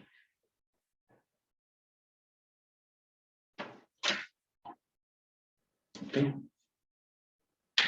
Entonces, este es el típico problema de una mezcla. Aquí le echaron, o sea, revolvieron agua con hielo y le está diciendo que desprecie la masa del recipiente que contiene el agua y el hielo. Entonces, muy probablemente es un calorímetro estos de fondo, ¿verdad? Que son muy livianos. Entonces, es decir, no influye en las transferencias de energía hacia afuera o hacia adentro. ¿Okay? Entonces, En otro caso le podrían decir que es un calorímetro de aluminio y entonces le dan la masa del aluminio. Entonces habría que considerar, ¿verdad? Calores latentes para el aluminio, si este tuviera algún cambio de fase, que tal vez no, ¿verdad? Muy probablemente no, o el calor específico. ¿Ok?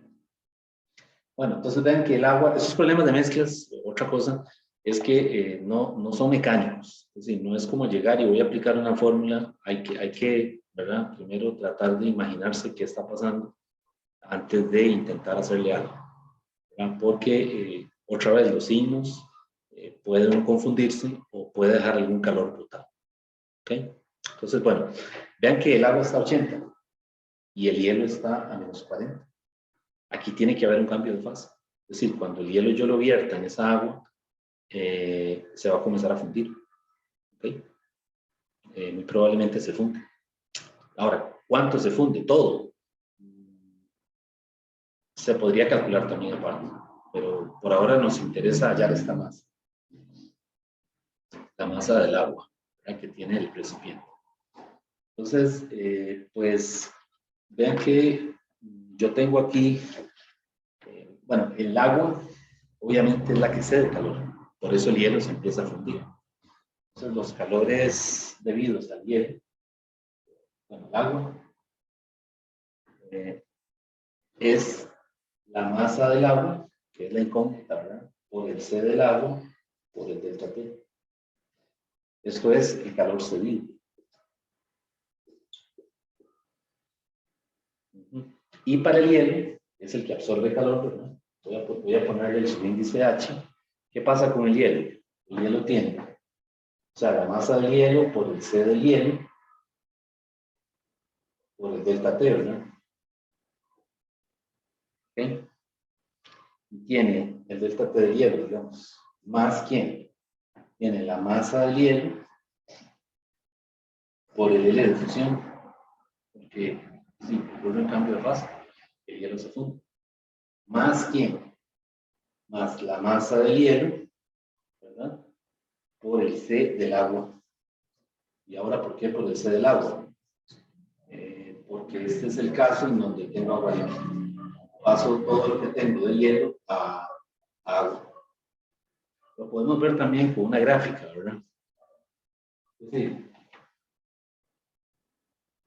ven que el hielo, el agua está a 80 y la temperatura de equilibrio ya me la dieron.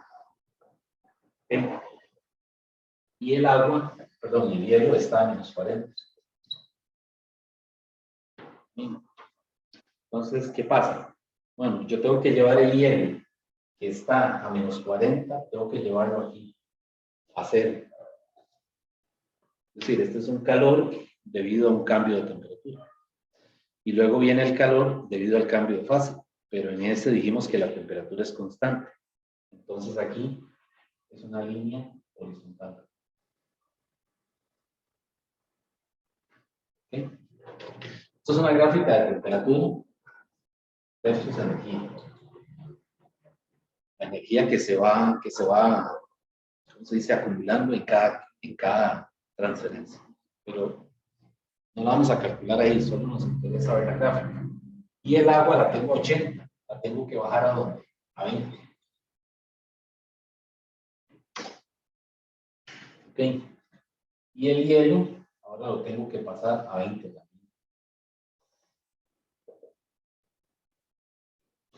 Entonces, si yo cuento los calores, tengo ¿cuántos calores ahí? Tengo 4, ¿verdad? 1, 2, este es 3 y este es 4. Entonces, los Q que son debidos a un cambio de temperatura tienen una pendiente. Este, y los Q que son debidos a un cambio de fase son horizontales. ¿Okay? Entonces, ¿cuáles son aquí? Bueno, este Q que yo tengo aquí es el Q4. Este Q es el Q que yo llamé 2. Este es el Q1 y este es el Q3. ¿No? Cuando paso todo el hielo a agua líquida. ¿Okay? Entonces aquí el problema le está diciendo que toda la masa del hielo, toda la masa o sea, que lo que necesitamos conocer es la masa del agua líquida que se echó, ¿verdad?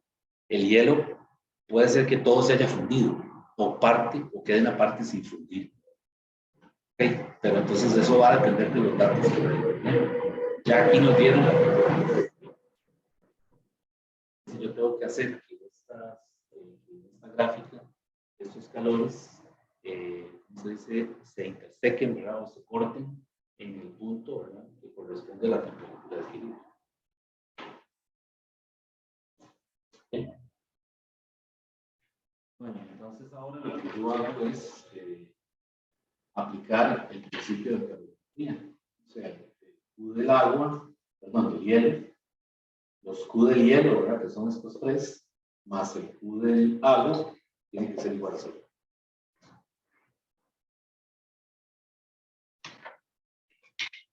Vamos a ir de nuevo. Voy a borrar por aquí.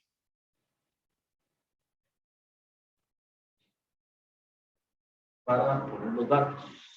Entonces, así. Sería punto 2.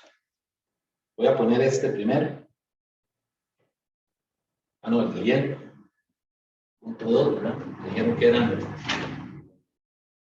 0.20 kilogramos, ¿verdad? Pues aquí son punto 2 por el C del hielo. Ese es un dato que nos tienen que dar. El C del hielo son 2100. Por el cambio de temperatura. Yo tengo que llevar el hielo de 0, perdón, sí, de 0, de menos 40 a 0. Okay, entonces aquí sería 0 menos 40. Más el punto 20, voy a ponerlo aquí, por su L de fusión, L de fusión de hielo. 3 o 3.34, que empiezan así. Este valor. Más el punto 20 por el C del agua, que ya no es 2100. El C del agua son 4190, a veces es 4186, 4187, cambia de un libro a otro. De ahí se usa el libro, en este caso, para que si no se lo dan, pues, se usa el 4186, ¿verdad? Es más común.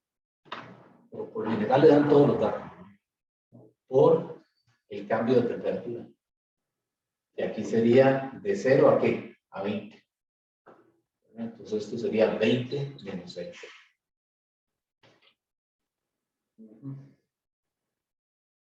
Más el del agua, que es la incógnita, masa, ¿verdad? Por el C del agua, que son los 4190. Por el cambio de temperatura, que sería hoy de 80 a 20, ¿verdad? O sea, serían 20 menos 80. Y esto es igual a 0. O sea, esta suma que puse aquí son estos, los tres términos del hielo, ¿verdad? Y el del agua.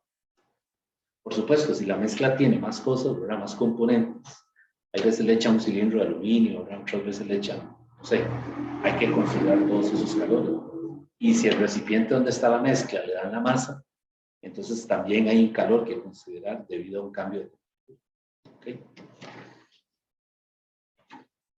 Entonces, borrando aquí,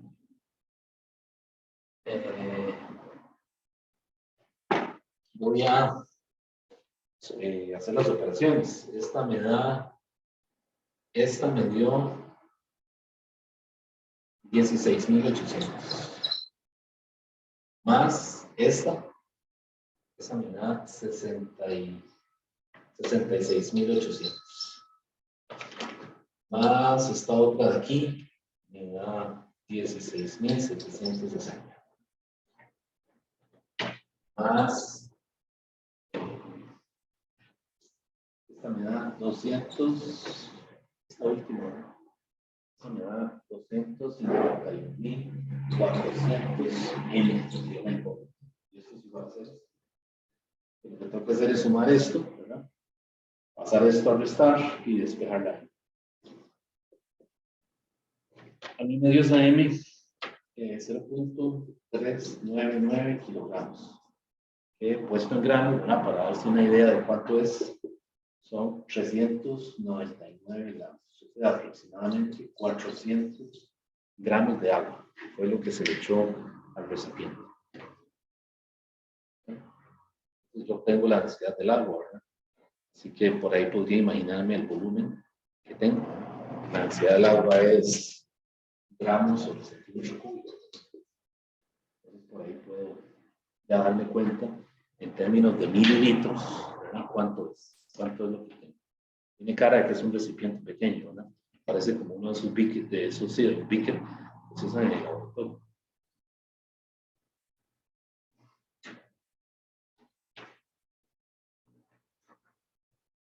Bueno, una pregunta.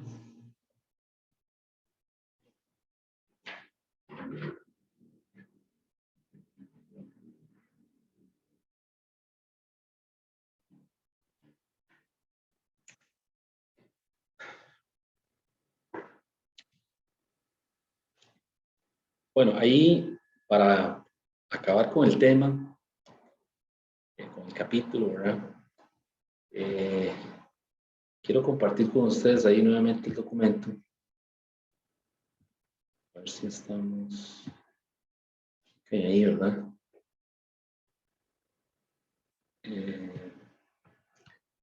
El tema que nos queda pendiente, bueno, aquí hay una gráfica que está en el libro y le explica claramente, ¿verdad? Más completa que lo que hice en la pizarra, cómo se dan los cambios de fase, ¿verdad? Nuevamente, los que son pendientes, que tienen pendientes, son, ¿cómo se dice? Transferencias de calor cuando ha ocurrido un cambio de temperatura, ¿verdad? Los que tienen pendiente, por ejemplo, el A, el C, el E, ¿okay? Y los que no tienen pendiente, o sea, que son líneas horizontales, eso es transferencia de calor debido a un cambio de fase. Entonces ven que en los cambios de fase la temperatura se mantiene constante. Por ejemplo, al momento de fundirse una sustancia es 0 y al momento de gasificarse, de vaporizarse, ¿verdad? Es 100. Que es más o menos aquí, ¿verdad? Ok, y vean que cada área sombreada por debajo, de alguna manera, va acumulando la energía que el sistema, que se va transfiriendo al sistema, ¿verdad? Entonces, lo que ustedes ven aquí, 0, 500, ¿verdad? Estos valores intermedios son los calores que cada uno de esas sustancias cede o absorbe. Entonces, el eje de las X, pues aquí se lo está diciendo, ¿verdad? Es la energía añadida o la energía agregada al sistema, ¿verdad? Debido a cada uno de los componentes de la mezcla.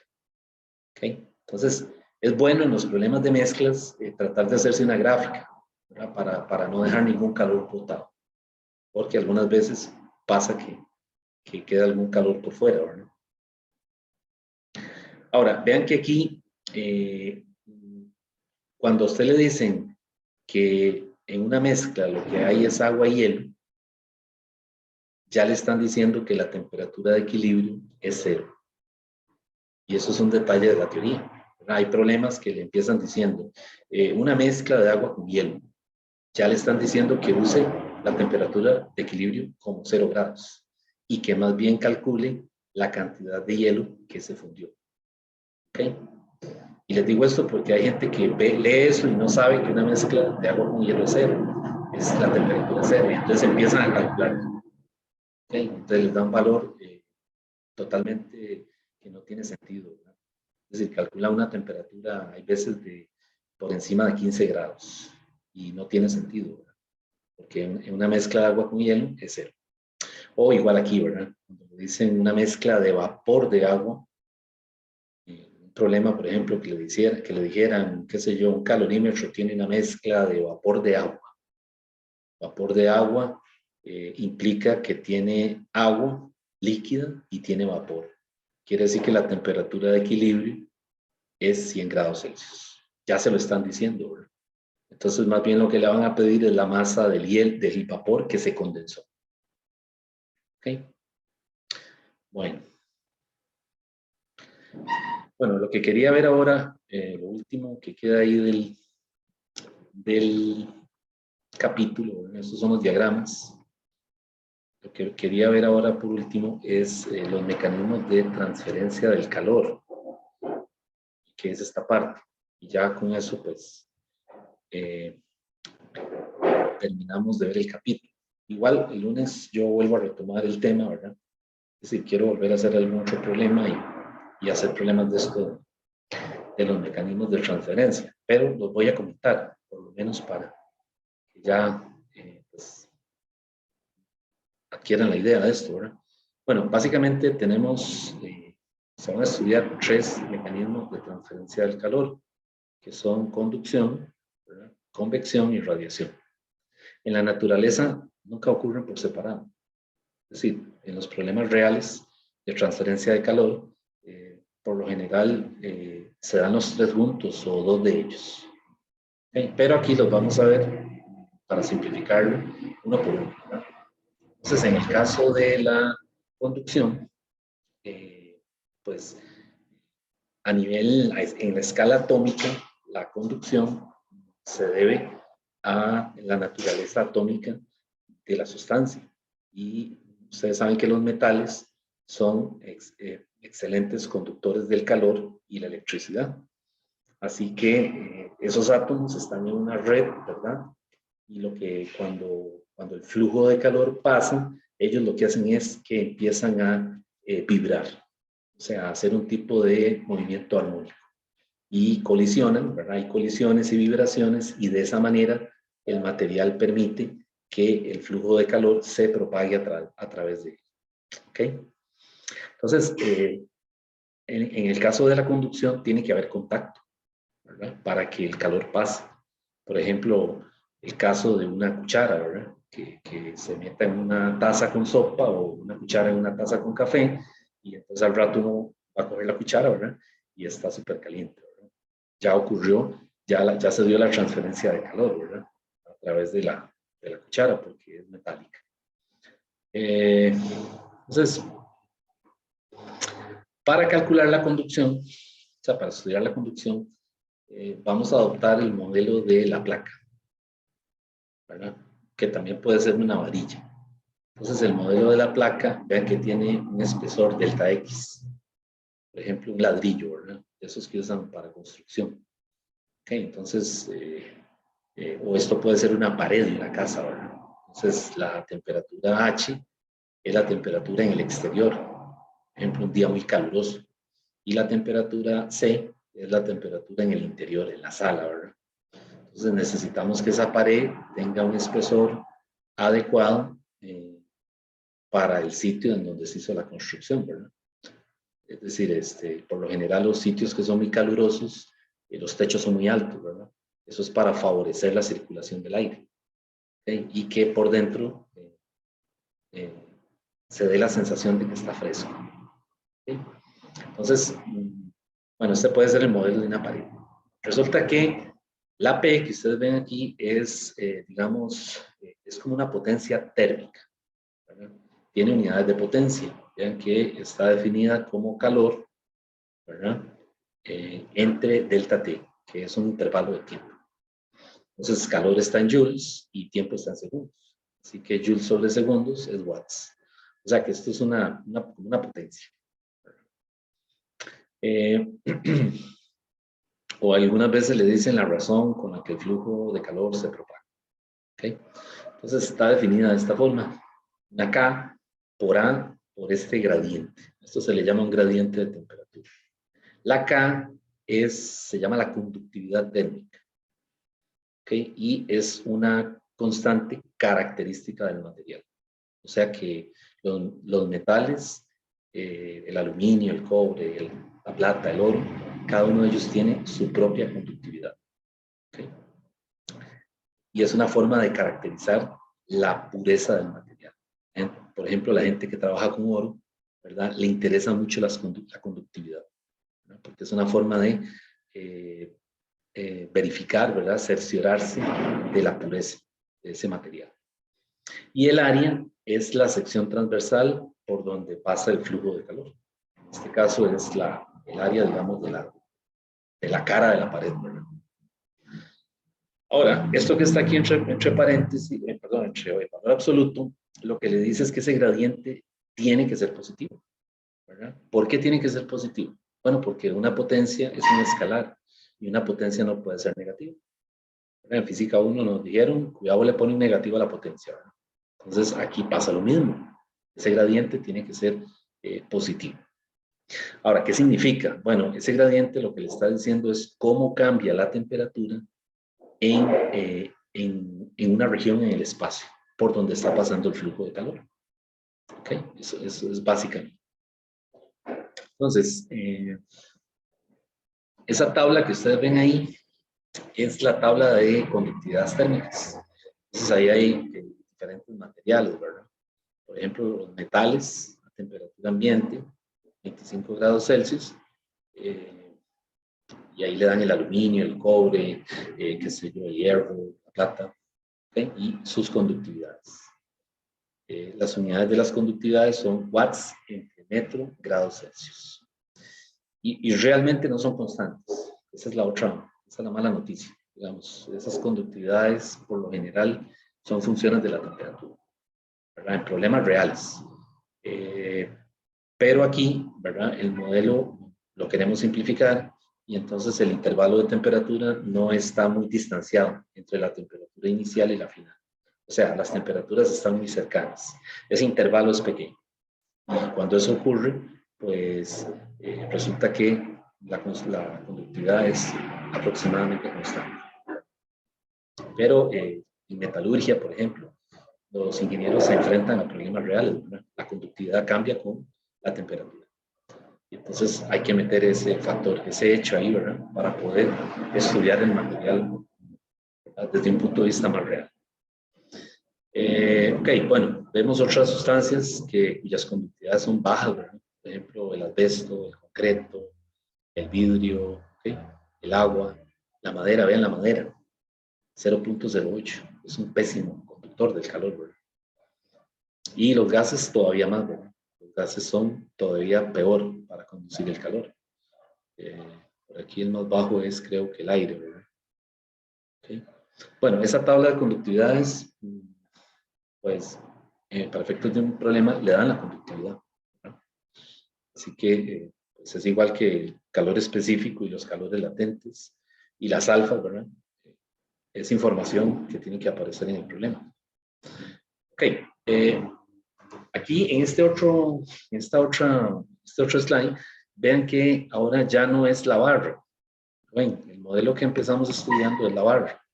Esa barra puede ser una pared, ¿verdad? Ya dijimos, puede ser un ladrillo, etc. Puede ser el recubrimiento de la pared de un avión, ¿verdad? Etc. Pero ahora le dicen, ok, el modelo se puede también aplicar al caso de una varilla, ¿verdad? Una varilla que esté entre dos depósitos.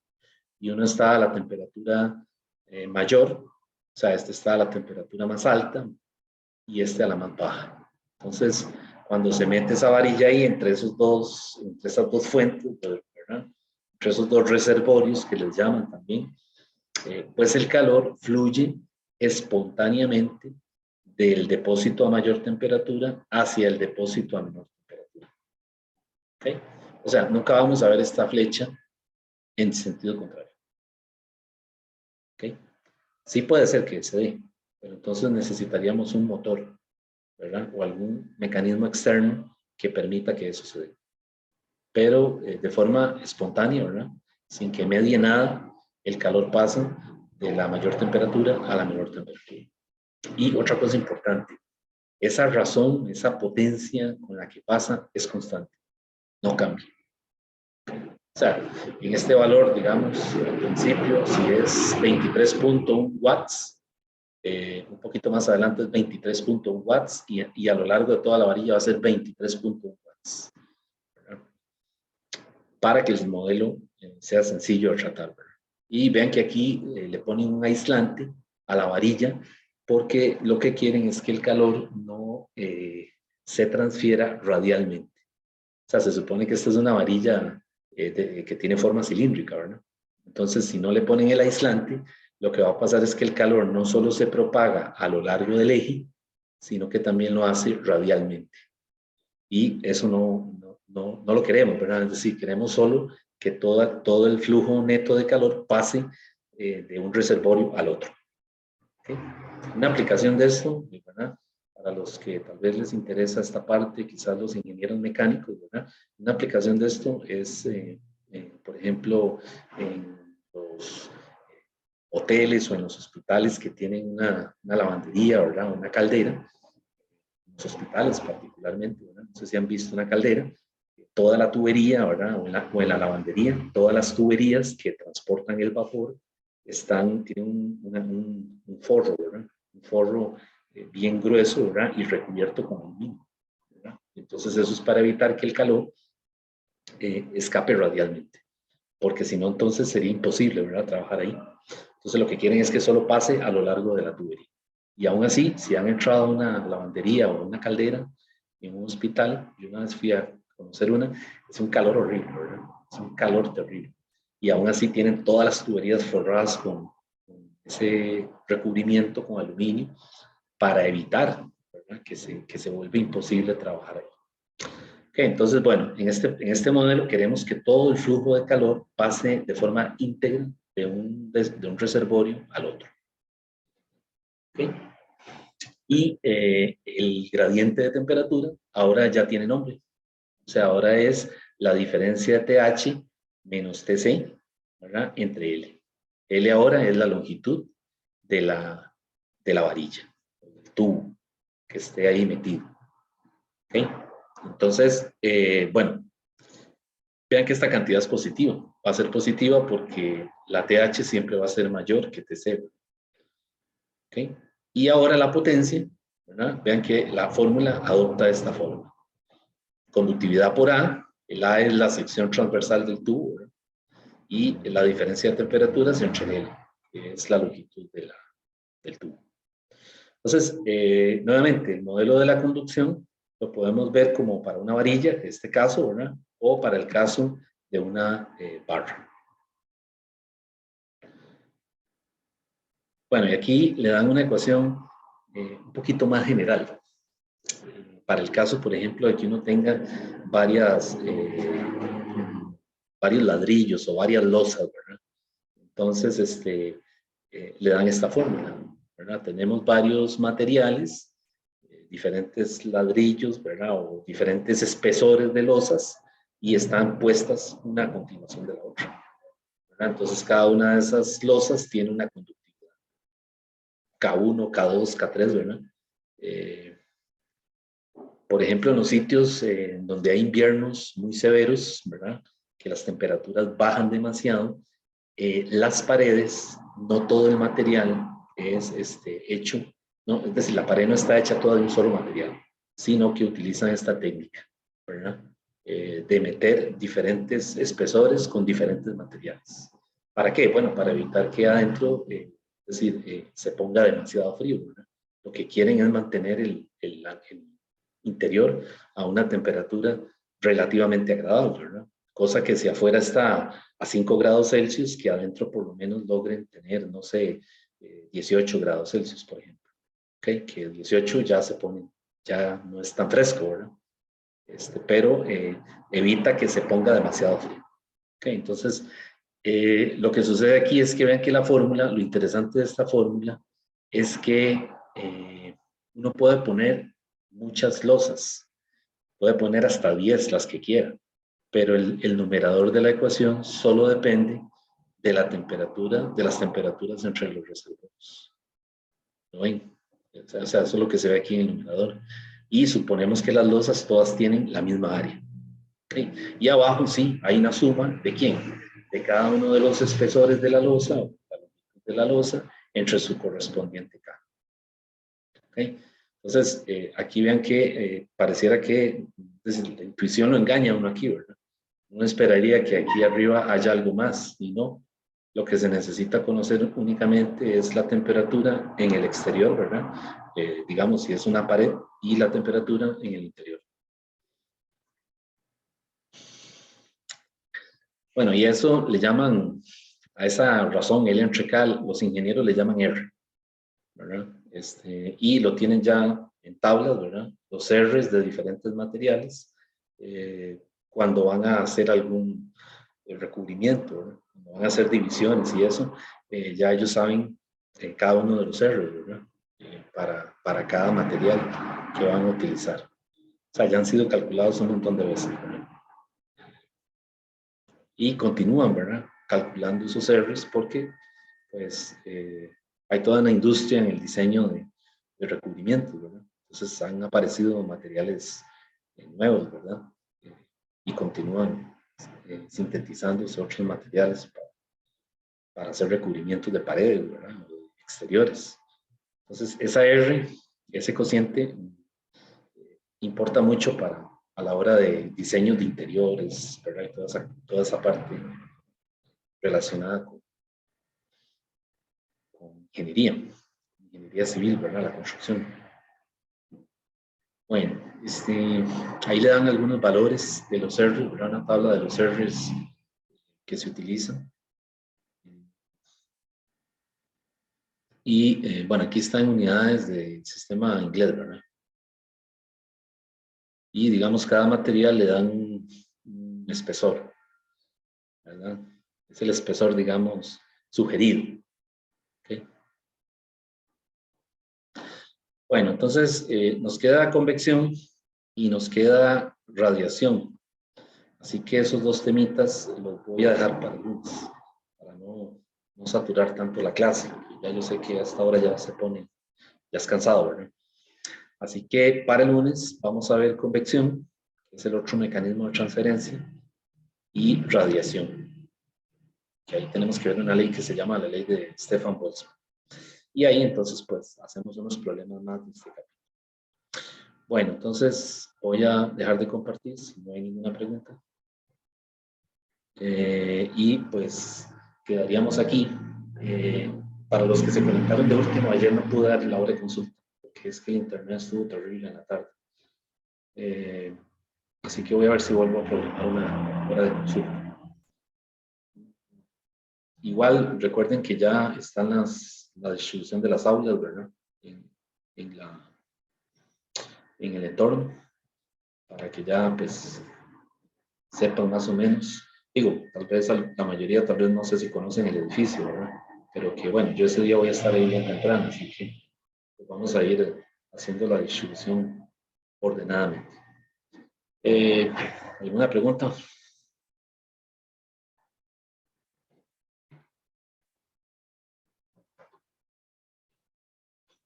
No hay preguntas. Ok. Bueno, jóvenes, recuerden que verano, las fechas no son, es decir, no están en acuerdo con el calendario académico del semestre regular. Se los digo porque ya por ahí alguien me escribió que está viendo que las fechas de los exámenes están pegadas y que no sé qué. Realmente verano siempre ha sido así. Verano no cumple con lo que se hace en el semestre regular. ¿Por qué? Porque los temas se vienen viendo muy pegados. Así que hay exámenes que van a quedar ahí, digamos, pegaditos, ¿verdad? Siempre ha sido así, ¿verdad? Para poder salir. Bueno, entonces, si no hay preguntas, quedamos aquí. Nos vemos próximo lunes. Hasta luego.